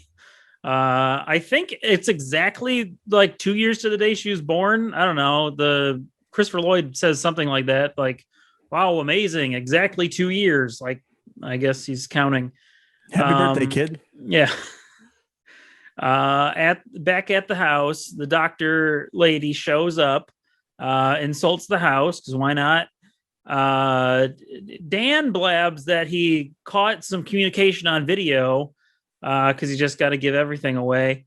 Sly starts to tell Dan that she has Wit or they have Wit. I don't know. He starts kind of like mumble talking, and I wasn't sure if he's like trying to be on the DL that he can talk, or if that's just like, I don't know, some weird communication barrier that he's trying to break through. But he's talking real like stuttery and like has Wit ba ram you. But it's all meaningless because he is Wit, according to Dan. So this is pointless. And then the doctor leaves. The doctor gets on her little 1999 cell phone, says she wants both the babies and sends some goons right away. Hired goons. There's a whole thing where like Dom DeLuise and what's her name, Margot, they're dealing with Dickie being a dipshit because he has a stop sign painted on his forehead because he wants to get fired, and that was the best way. I don't know if this is referencing or like a is this commentary that we don't understand? Is this something of the time? I don't know. I don't have a lot of understanding of the time, but I don't recall this ever being a fashion statement or even a part of a counterculture. Just having a stop sign painted on your forehead, but what do I know? It's also got a giant like nose ring septum thing, like a bull. It's a big bull nose. No, it's extreme. But he doesn't get fired. Oh no. But no. Dickie does hear some babies talking.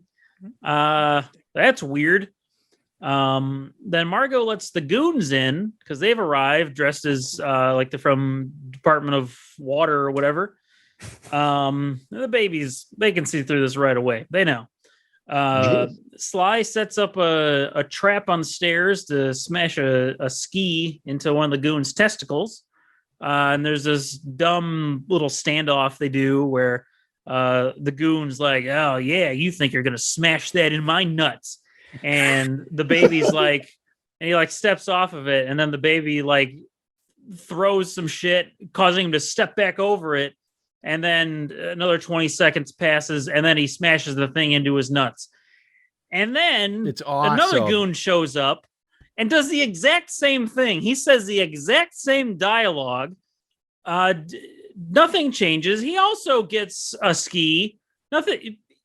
Right in his testicles. And it's also Tom Hanks' younger brother. It should be noted. The actor is Tom Hanks' younger brother. While Tom Hanks is enjoying the accolades of the previous year's Saving Private Ryan, his brother is getting hit in the nuts in Baby Geniuses. This is the same. This is like 2 months before Toy Story 2 is released. Oh my god! His everyone remembers his iconic line, "My no zone." I bet you Christmases are weird for the Hanks family, dude. I bet you summer solstices are weird.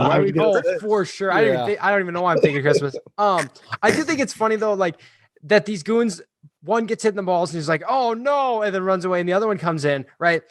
They're now incapacitated. Little puke. Mission failed. Let's go home. Like, like we can't get the kid. It's not just being incapacitated; they lose control of their body. Yeah, like they walk around like you hold a Barbie, like dee dee dee dee dee dee. I am almost convinced their entire mind. I am almost convinced that they wanted to get their testicles smashed in. Like it was they're too afraid to say. It's a weird thing for them. Like, oh no, you're not gonna smash that ski into my testicles, are you? You're not gonna smash my beans, are you? Bro. Yeah. Well, the first goon he gave him the second goon a thumbs up or some sort of sign, like we finally found the house where they're gonna smash our nuts. These are the price we're gonna pay. These aren't even the same goons originally. We did it, Ryan. After 15 years, after 15 years of working as electricians, we're finally going to get smacked in the balls. We finally had the nut smashing house. All you got to do is you got to stand over it and do this bit. Trust me, he'll throw the thing at you and get on it. It's going to be perfect. Go do it. Trust me. They actually put the iron there. We didn't see it, but they put the iron and the ski there. They brought them with them. Yeah. Oh, let's leave these precarious. Those babies don't even talk. It's all a ruse. This whole movie was a setup so that these two perverts could get their nuts smashed in. So Tom Hanks' brother and his pervert friend could get crushed in the nuts. Yep. I just want to say while we're dicking around here, at 1 hour and 28 seconds, there is a jack-o'-lantern plushie and what it looks like a witch plushie. Okay, so I didn't want to create waves here, but there are lights outside of their house. There are lights outside of their house that I'm pretty sure earlier in the movie are white and are orange later in the movie. I'm going to try and find picture proof of this. Still holiday colors. Yeah. Different holiday. Is this movie really taking place over the course of an entire year? So summer does actually. Which means there is a summer scene. Yep. Hold on. Yep. That's what happened. It really sucks that Joe isn't the adversary to us in this. It's Ryan.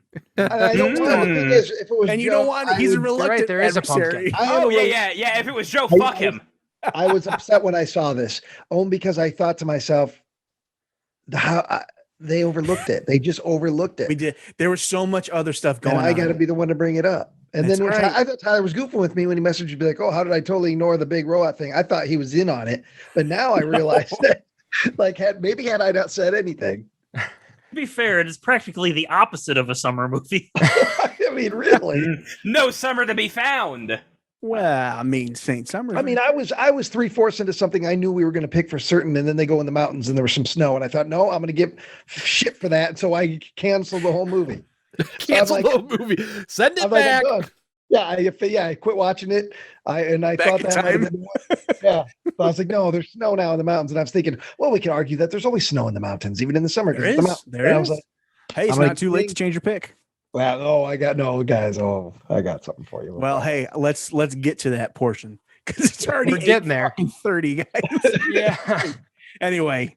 Yeah. He smashes some men in the nuts and he says, "You'll mess with the Slime Man," and that's it. I'm you're out. All right, Tyler. Maybe time. Next. All right, here we go.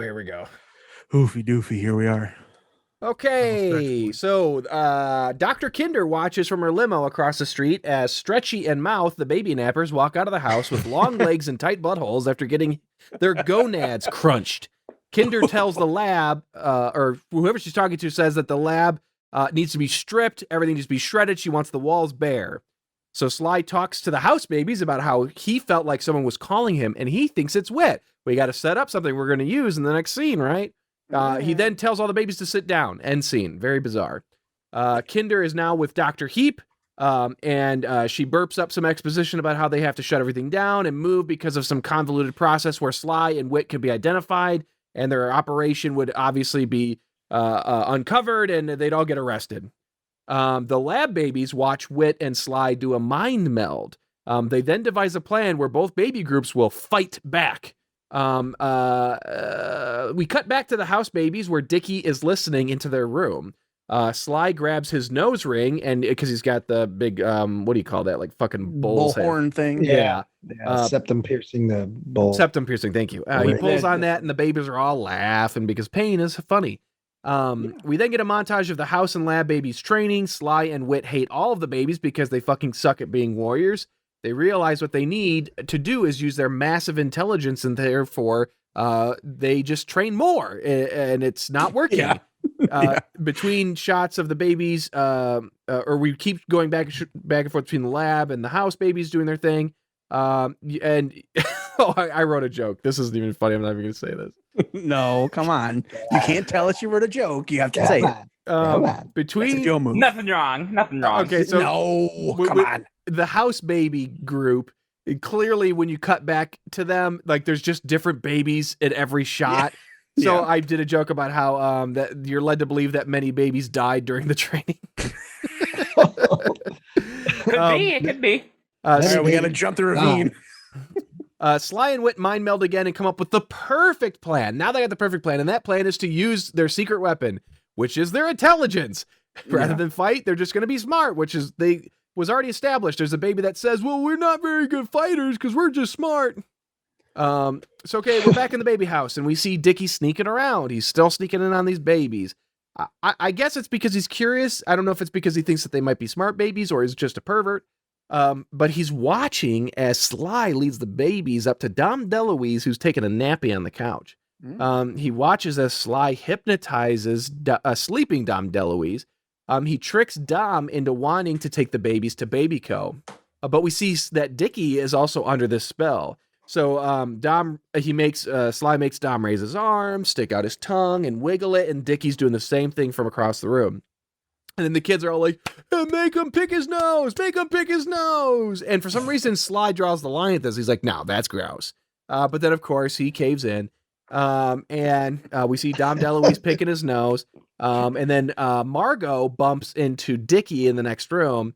And she's like, yo, get up, Dom. Get up, Dickie. You got to take the kids in the bus to the thing and take them home. But Dickie's just standing there sticking his tongue out and picking his nose. He's like, blah, blah, blah, looking like a real brain dead idiot. It's funny. Margot tells Dickie to I chortled.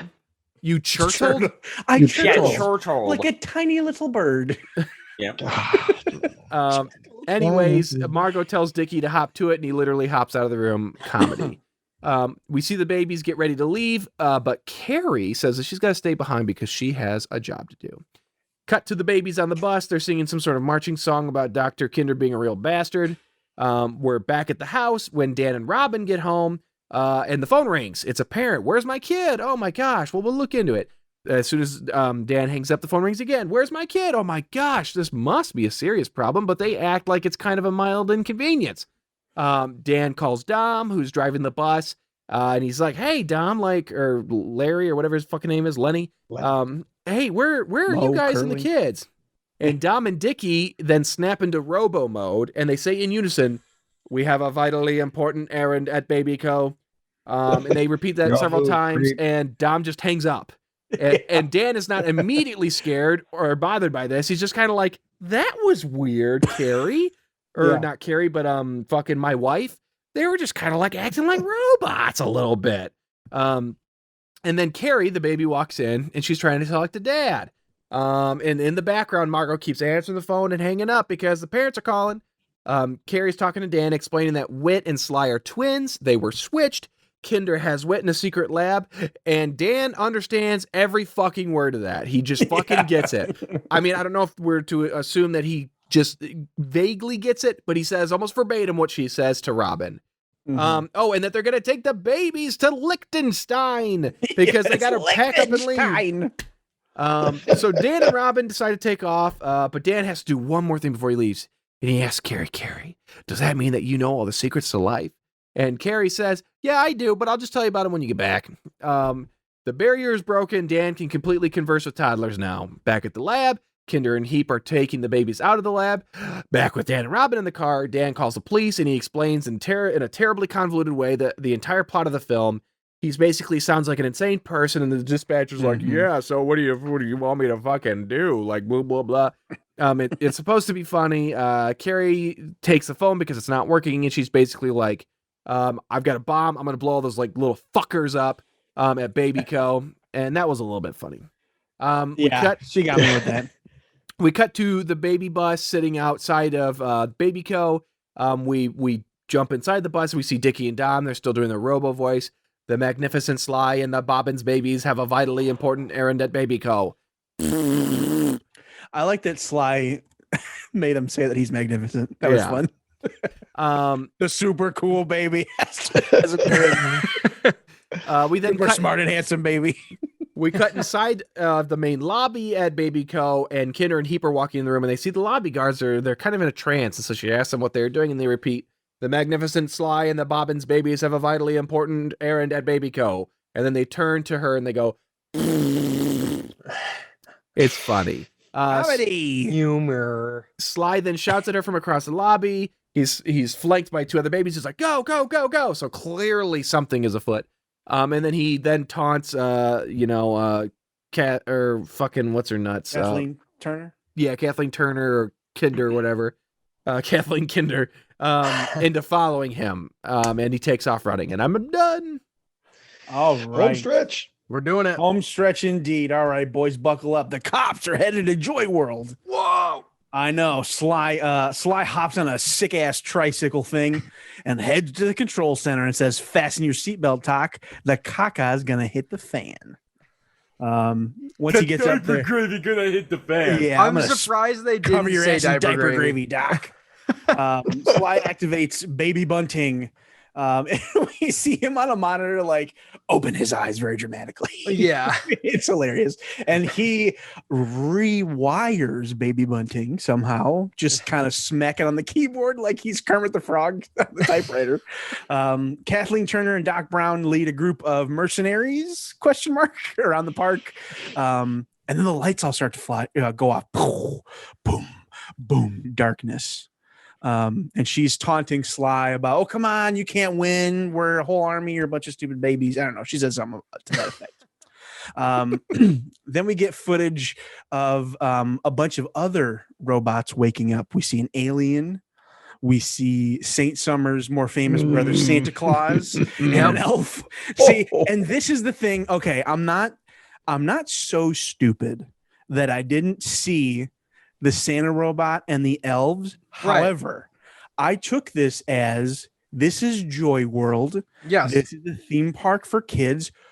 Of course, they're going to have Santa in some capacity. Right. Did you see the Scrooge robot No. and the Tiny Tim robot? They were eating the pudding. I mean, I saw the Grinch robot though. Oh, yeah, right. Yeah, Chevy Chase walked by on a sled that was going really fast. Yeah, I couldn't see him because he was too fast. Oh, Chevy Chase from Family Vacation. Yeah, is that the one you're talking about? The one that takes place in summer. Yeah. Oh yeah. I did see that. Yeah. Oh, the Vegas vacation. Yeah. Vegas. Yeah. An alien, Santa Claus, elf, and a couple of clowns. They're all robots apparently. And Sly makes the giant T-Rex animatronic roar really loud, which distracts the adults, while all the captive babies, led by Wit, all start to escape. Then Baby Bunting comes out, bang, bang, boom, says, "Baby, want a hug?" At which point the doctors realize that Wit and the gang are escaping. They send guards down to get the babies, but Sly uses Baby Bunting to punch these dudes so hard they like fly up into the trees and shit. Then Sly has the alien shoot Heap and Kathleen Turner with a laser blaster. And he yells, "Blow his brains out!" Yeah, I laughed at that joke. Yeah, that was good. That was good. I thought that was going to be the end of Doc Brown for sure. I thought he was going to eat it right here, but he's got a weirder ending. Well, he did. Well, we thought he was dead, and then it turned out he just had a bulletproof vest. Yeah, we were happy. Then Santa and the two elves come out and they kick the shit out of a few guards. Sly is watching them over the cameras, and we get another ADR gem of him just singing "And a Happy New Year" and that laugh again. Huh. I mean, so we haven't really emphasized that enough. Is that for solstice to be saying there's constant talking because it's a robot Santa. I get. Yeah, listen. okay. Listen. The robot dinosaur didn't say where are the meteorites, but we knew that was not a dinosaur. Robot dinosaur anyway say, we spared no expense for me. Right. You know, things can exist outside of time. Realistically, would we not all agree time is a construct? I mean, come on. Listen, it's flat circle. But yeah, all these ADR jokes, I don't think we've really constant. Yeah, it's not even just the babies. It's also like the backs of heads of guards as they're running and doing stuff. Like, well, yeah. I mean, if a kid's movie isn't saying something for 3 seconds, the kid might get bored and turn it off. So you gotta. That's why Joe only watches so many movies too. And then after that Happy New Year, we get that raspy laugh that we all just love. We get it again. Oh, I love it. The clown is up next. They're just going from one. The fucking clown. Clown's up next, and he's got this like contraption with a bunch of those chattering teeth, which also make an appearance in A Christmas Story. Nick's nodding. Yes, they do. Yes, they do. But he's got like 6 of them. On this big pole, but it sounds like a dentist drill. He says it's frightening. What does he say? I don't know. He says some sort of pun. I think it involves a drill, like the drill or something like that. And then I think it is that. But like, so what's the fear here? Is it the sound of the drill is too intense? Are they afraid of dentists or are they afraid of clowns? They're not sure. All of the above. It's a scary looking clown. It's got a scary weapon. It's huge. It's coming at you. Mm-hmm. If you don't understand clowns, man. What is that? How do I counteract that? I don't even know what it is. Oh, God, fuck this. I'm out of here. I gotta go. Yes, I get it. Mm-hmm. Nothing scarier than a clown after July 1st. And the unknown. Yeah, immediately after July 1st, right? Right. Yeah, it's probably like July 15th-ish. I would guess, yeah. Oh, boy. Wit is giving the babies directions, but it's very like, you go to the goose. You go to the goose. Goose is a common meal eaten at Christmas time. Oh, my God. Okay, but fucking guy. This is based out of California. Everyone's eating geese down there. The California, LA, Los Angelinos love a well-basted bird. A nice goose. No, it's actually kind of insane. It's detrimental to the geese population. So none of them are vegan. That was funny, Joe. That actually got me. I do like that anytime someone laughs at Joe, we are always just kind of upset about it. Yeah, I love it. Because he doesn't deserve it. He just doesn't deserve it. I always deserve it. No, it's because Joe endorphin rush. Joe can't just take the ones. Joe can't just take the one rush.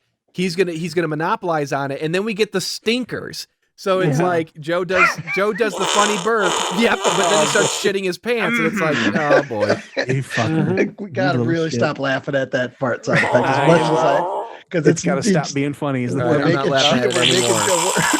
Okay. Look how serious that one was nasty. Stop it.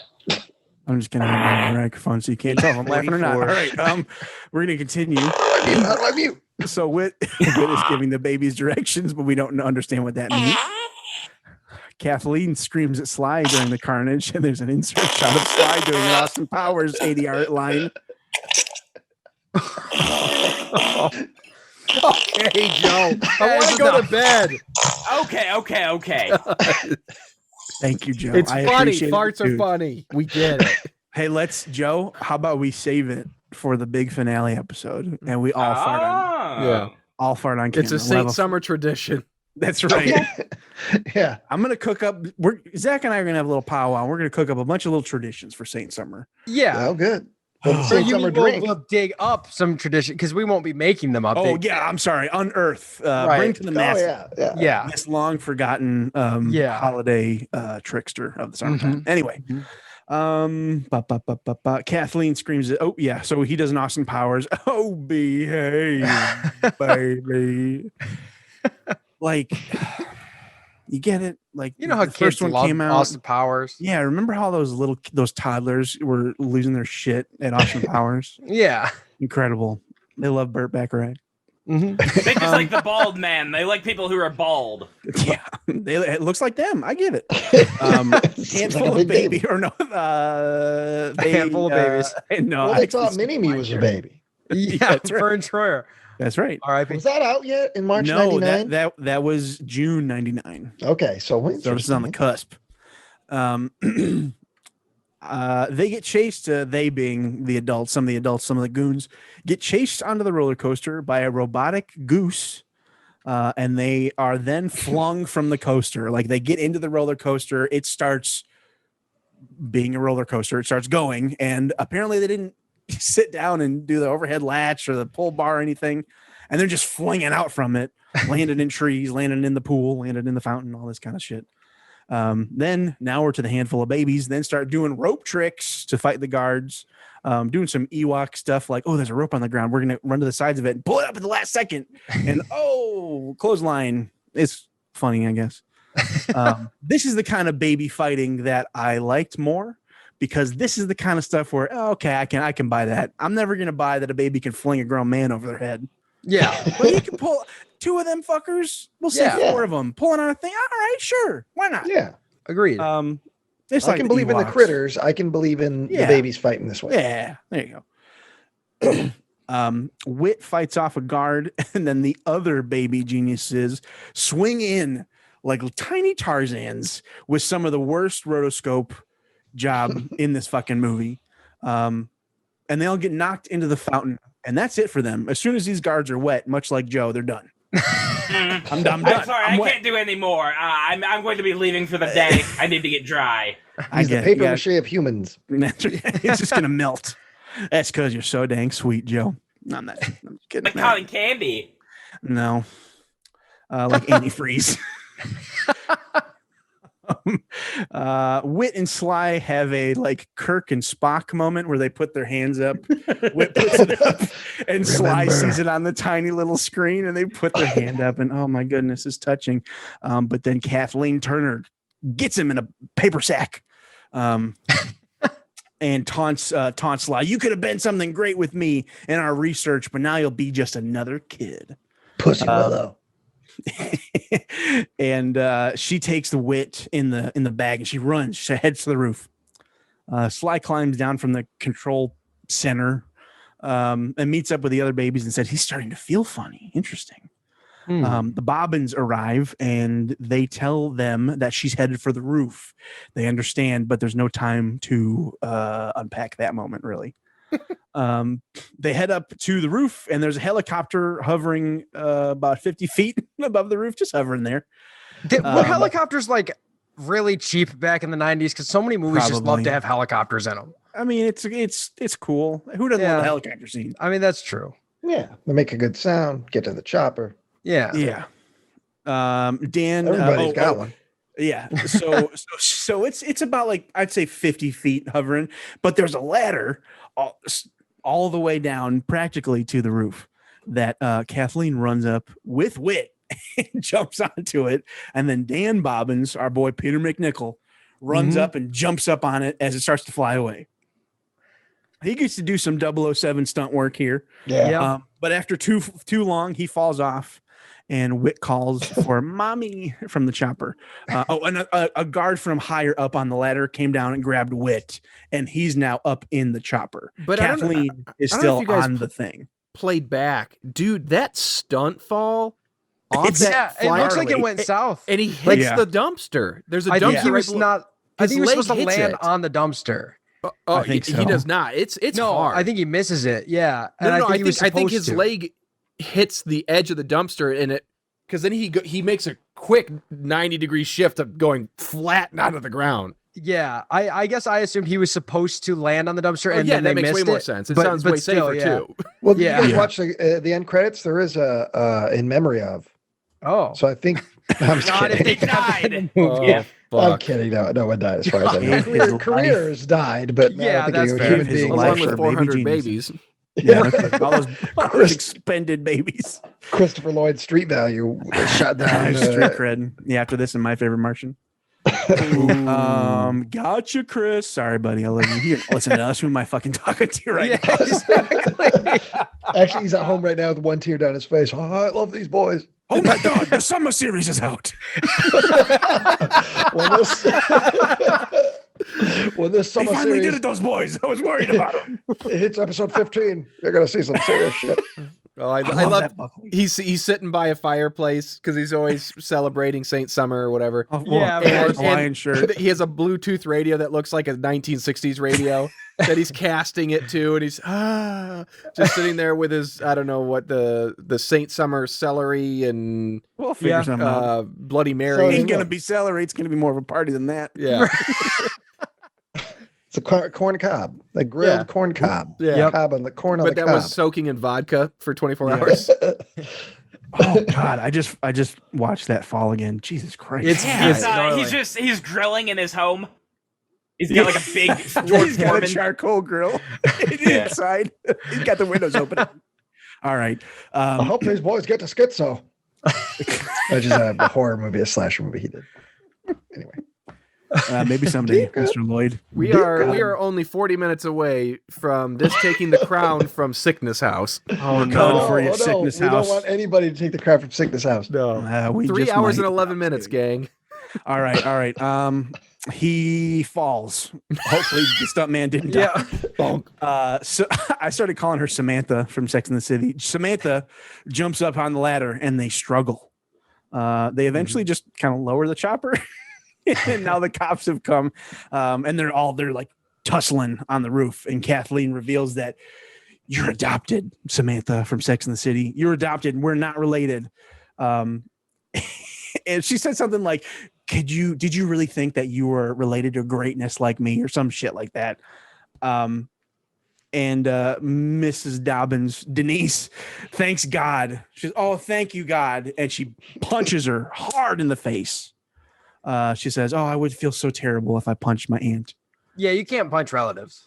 No, of course not. That's not allowed. Not even when they're diabolical. If my Aunt Heather, hey Heather, if my Aunt Heather was running some bullshit like this, we're tussling. You'd look her in the eyes and say, hey, guess what? I'm adopted. And then you'd punch her. You're like, oh, thank God I did that. I was a baby genius. Yeah. It's a plan. 50 years ago, I was a baby genius. Dinosaurs didn't exist. And they're like, what? No. Oh boy. A cop brings Whit over to what is her name? Which one? Samantha from Sex and the City. What's Robin? her? Robin Bobbins. Robin Bobbins. How could I forget? Brings over to her and he asks, "Oh, is this your child?" And she says, "No, my son."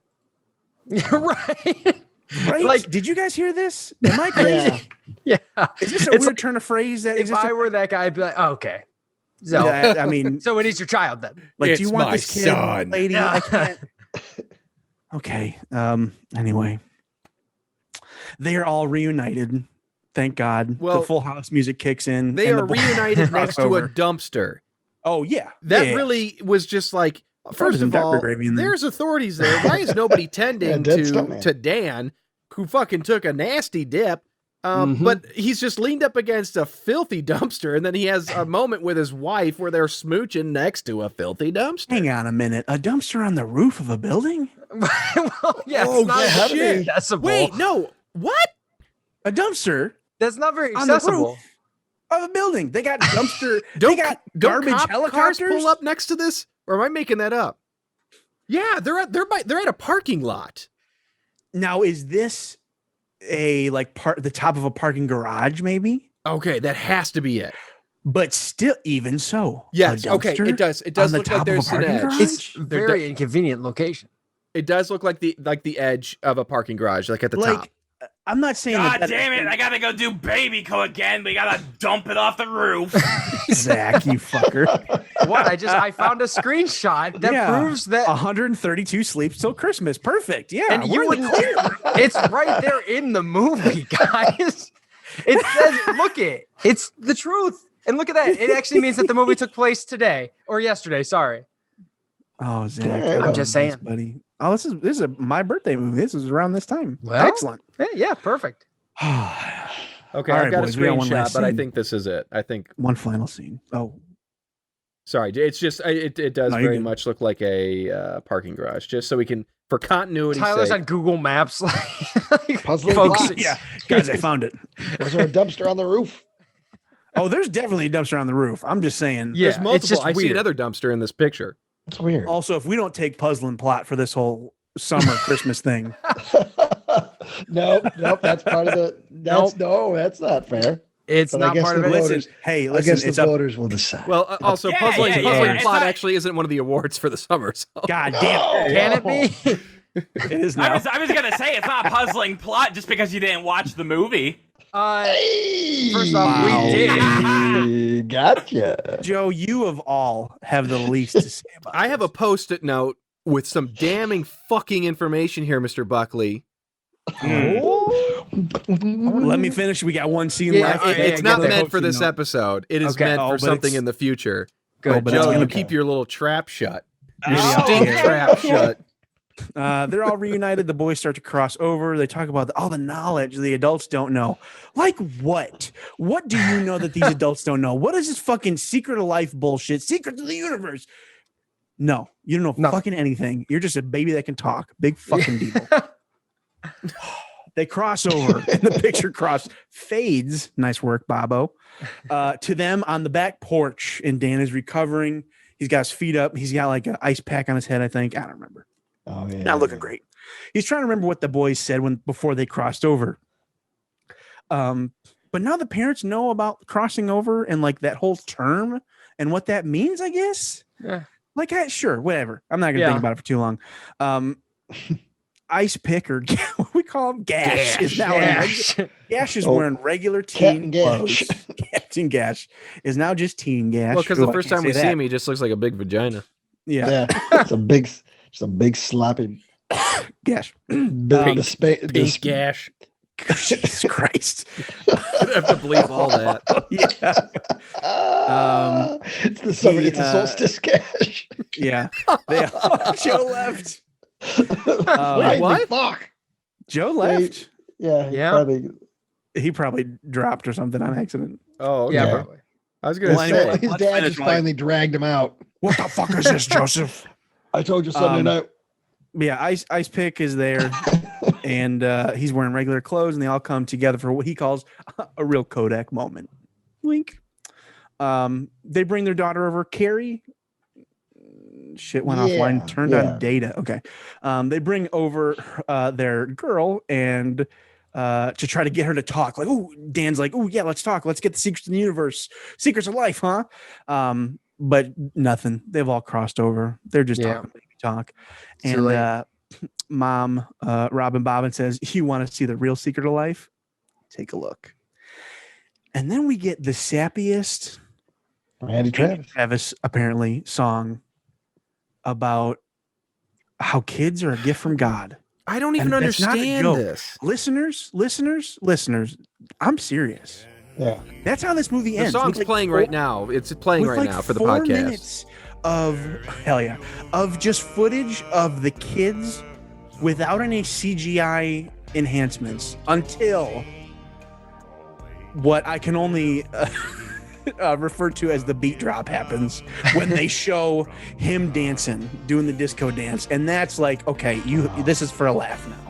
Yeah, like this I'll be honest. I fast forwarded through this, and then once I saw the credits, I stopped. I was done. I watched this whole fucker. Once I realized what they were doing, they were just showing bits that we've already seen, and they're playing that song, and they're just taking the Randy Travis moment. I knew. I was like, okay, so I just was like 10 seconds, and I saw the credits. I was gonna say, did you see the tag at the end?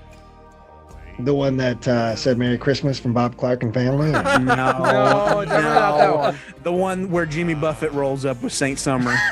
I didn't see that. I did not see that. Man. No. But there is kind of a tag at the end where it's all this footage of our baby is cute, I guess. Like, sure. But then we go back to Sly, and he says some shit like, "Oh, they're crazy if they think I'm coming back for the sequel for anything less than 20 million or some shit like that." Oh yeah, that's really in there. Yeah, that's what he says. Yeah, that's in there, and then that's it. Oh, and we're No, out. that's not it. It then says the end, which slams onto his diaper.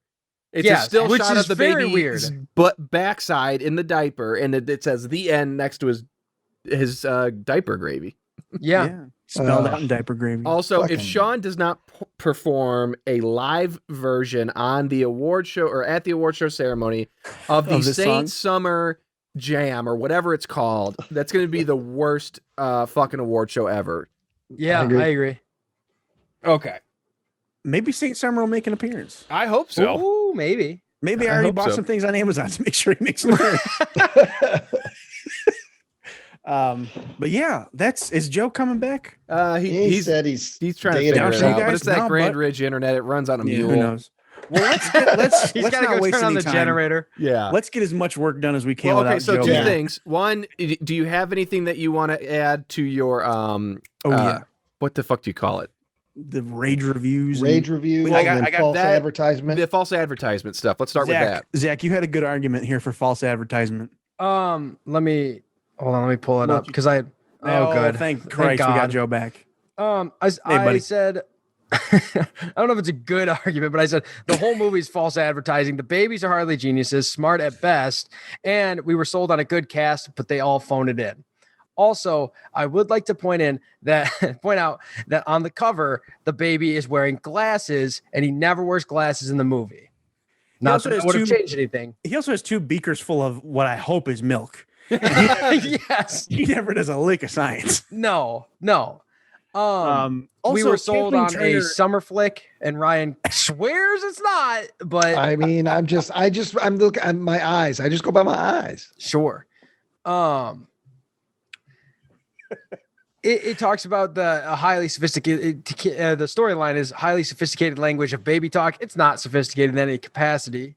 Not that really matters. The trailer also sells it as like almost a spy movie. Yeah. Well, here I don't want to give you guys. And there's nothing to mention. The twin thing isn't in there at all. I don't want to give you some assistance here, but I'm looking at the VHS cover, or particularly the synopsis in the back.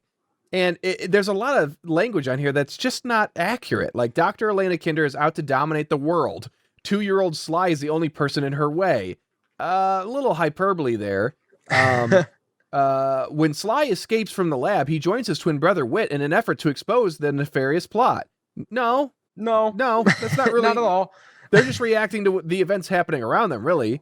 The front of the VHS. It's a live action Rugrats. Yeah, I hate that. I didn't see Reptar in here. I did see a dinosaur, actually. There was a dinosaur. It's actually pretty close, yeah. Yeah, you know what? This is a live action Rugrats. Never mind. Bye, Joe. Also, on the back of that DVD cover, there's there he goes again. Behind the still images of our lead cast, there is a picture of a baby using a mouse. I don't know why that is. I'm going to send this to you guys, but why the fuck is that there? I mean, in general, also, it's just, you're sold right there on the front of the movie, you know, who's going to be in this. You got Kathleen Turner and Christopher Lloyd. This should be decent, and it's not in any capacity. If I see their names above the fold or whatever we call that, I'm going to expect that they're going to be in this movie a lot. Yeah. Think innocent. They're going to try. Think helpless. Hey, we finally again. got video.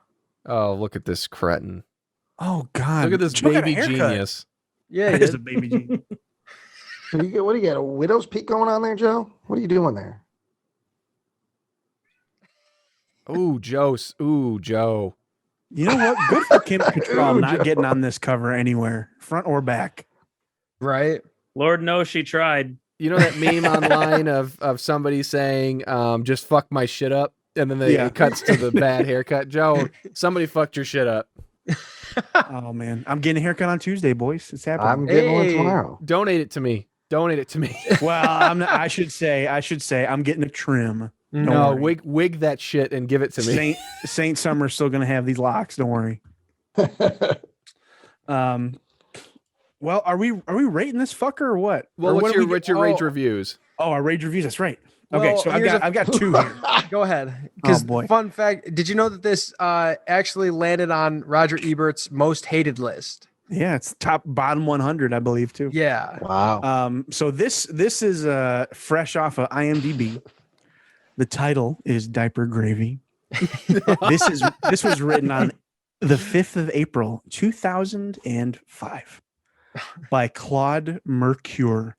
Just what I always wanted, to hear babies recycle stale catchphrases from other movies. If you just can't get enough of the words, show me the money, this is the movie for you, which I don't think they say in that.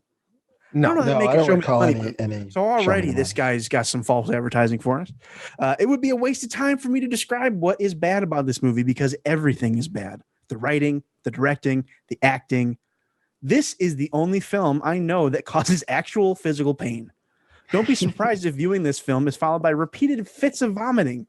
By the time the phrase diaper gravy was used for the third time, I realized that that's exactly what this movie consists of. The worst film I have seen in my life, and yet, as the worst movie ever made, it holds an undeniable fascination. I give Baby Geniuses a 1 only because 0 isn't an option. Imagine being that person where, admittedly, Baby Geniuses is terrible, but where Baby Geniuses is the worst movie you've ever seen. I envy that person. Right? Yeah. They haven't sat through Trolland. They haven't sat through some of these, The Thirsting, and some of these stinkers. So they live in a very blessed world. No kidding. You got some, Zach? Well, here's part of Roger Ebert's review of it. He says, there's only one way the movie might have worked. If the babies had been really, really smart, after all, according to the theory, they come into the world trailing clouds of glory. They possess universal knowledge. Wouldn't you expect them to sound like Jesus or Aristotle, or at least Wayne Dwyer? But no, they arrive on this mortal coil from that level higher than the sphery chime, and we expect their speech to flow in heavenly eloquence. He's quoting a bunch of intelligent people here. He puts who it is to each one. But when they do open their little mouths, what do they say? Diaper gravy, a term used 4 times in the movie, according to a friend who counted. Yes, they talk like little wise guys, using insipid potty mouth dialogue as on insult humor. There is still more evidence for my theory that the greatest single influence on modern American culture has been Don Rickles. So that's the attack from the man himself. Yeah, from Mr. Ebert. Oh boy. Wow.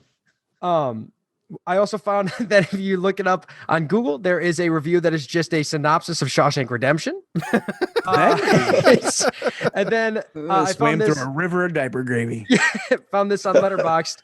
It's actually a review for Black Christmas. It says, is there anything funnier than watching this, knowing that the director also made Baby Geniuses and Super Babies, Baby Geniuses too? Heartbreaking. Yeah. Damn. Also on Letterboxd, this says babies cannot be geniuses.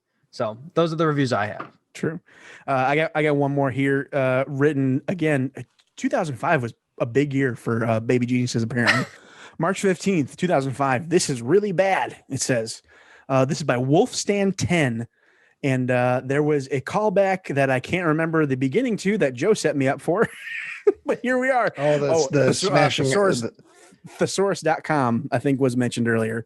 Yeah. Wolfstand just learned a new word in this. Let's see if you guys can find it. I can freely say without reservation that this movie is simply dreadful. It is among the worst out there, and yet I have seen some pretty bad films. The whole premise is cretinous and it is executed very, very poorly. The acting, along with everything else, is terrible, and the humor, spelled with a U, such as it is mostly moronic. There are other occasional flashes that try to approach the slightly entertaining humor, but overall it is all so cretinous and poorly done that it is not even that funny. The result is excruciatingly tedious. Even as a kid's film, it is worthless. I can't imagine why Christopher Lloyd, normally so good, would have done this film. But even the greatest actors sometimes get involved in utterly terrible films. So he had a word a day calendar and it said cretinous on it on March 15th. And he wrote this. Love cretinous. Love cretinous. Cretinous. It's good. It's good. Secretinous. Yeah. There you go. All right. Joe, you're muted. Yeah. Why spoil a good thing, Ryan? Well, we got to hear him. I was going to get him done before his internet cuts out again. Actually, yeah. So let's Ryan set us up. Anything else? We're at the end.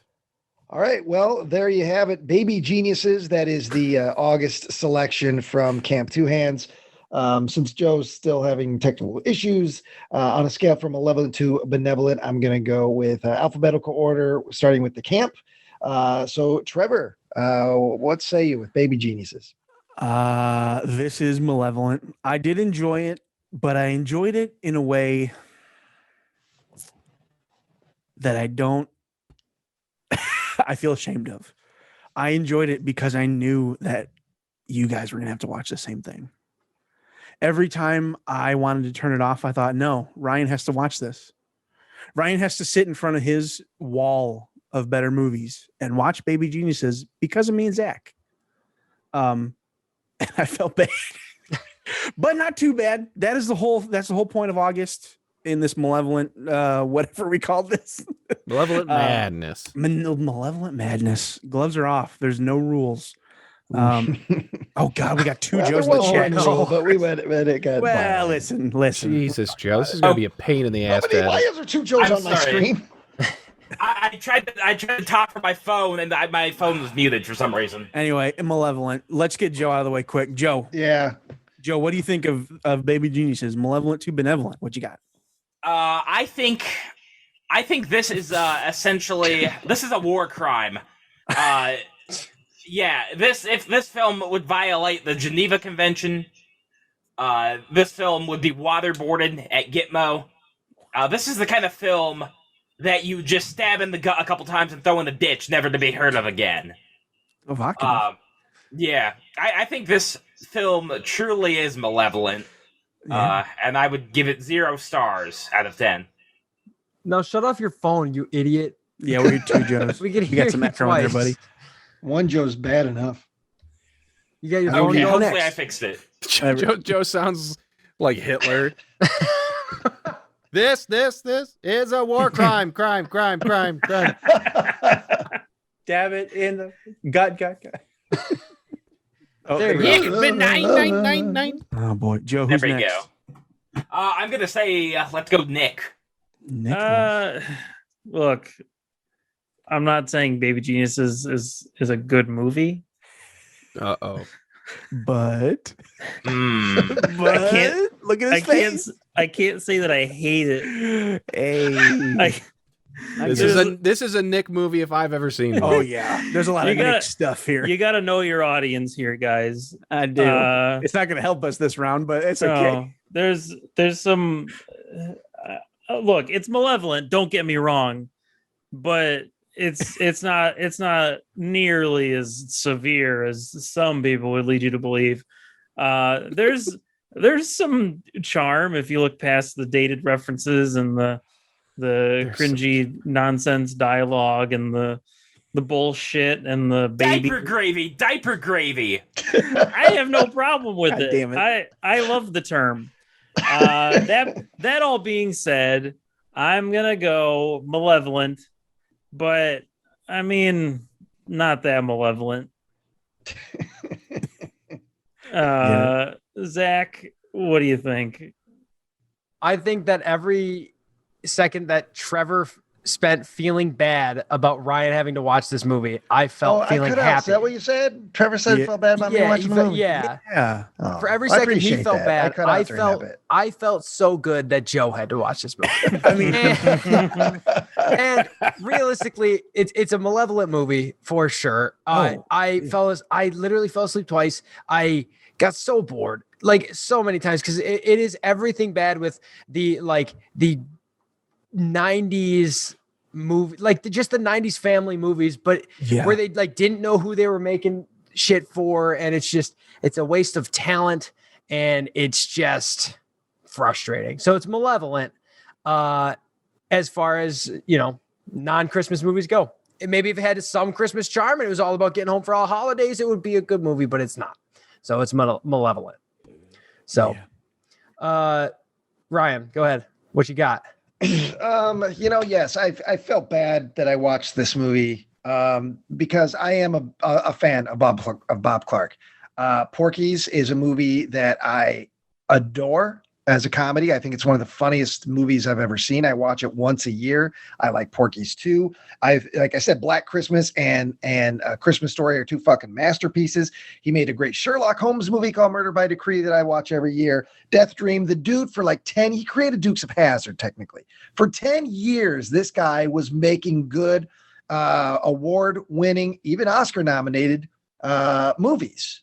And then A Christmas Story didn't make any money. And then he hooked up with Sly Stallone, another Sly that would destroy his career, and made Rhinestone. And then it was just like all through the 80s, man. It was, and 90s. It was just one. It's the same fucking guy that was making those movies in the 70s. I don't know where he went. And it's sad because I'm a genuine fan of his 70s and early 80s movies. But regardless of my fandom, I got to judge the movie by the movie, and the movie's bad. And again, no, it's not the worst thing I've ever seen. It's probably not even the worst 100 things I've ever seen. It's cringy. It's dumb. I know I'm not the audience, but I don't, it's a family movie. It's not a kid's movie. It's a family movie. It's the movie you watch when grandma comes over and your mom and dad are there. Maybe you're 10 or 11 and you're going to roll your eyes, but you're going to laugh as a family and be like, oh, that was a good time. And then you're going to promptly forget it. That's the audience I feel that this movie was made for. I wish the technology that they did utilize, which I thought was well done with the mouth moving and the kids talking, I wish they would have had a better story and a better script to utilize this technology and this. If they really wanted to make this talking baby movie, I wish they would have had a better story and script. I will say that I can't imagine how fucking hard this movie was to shoot.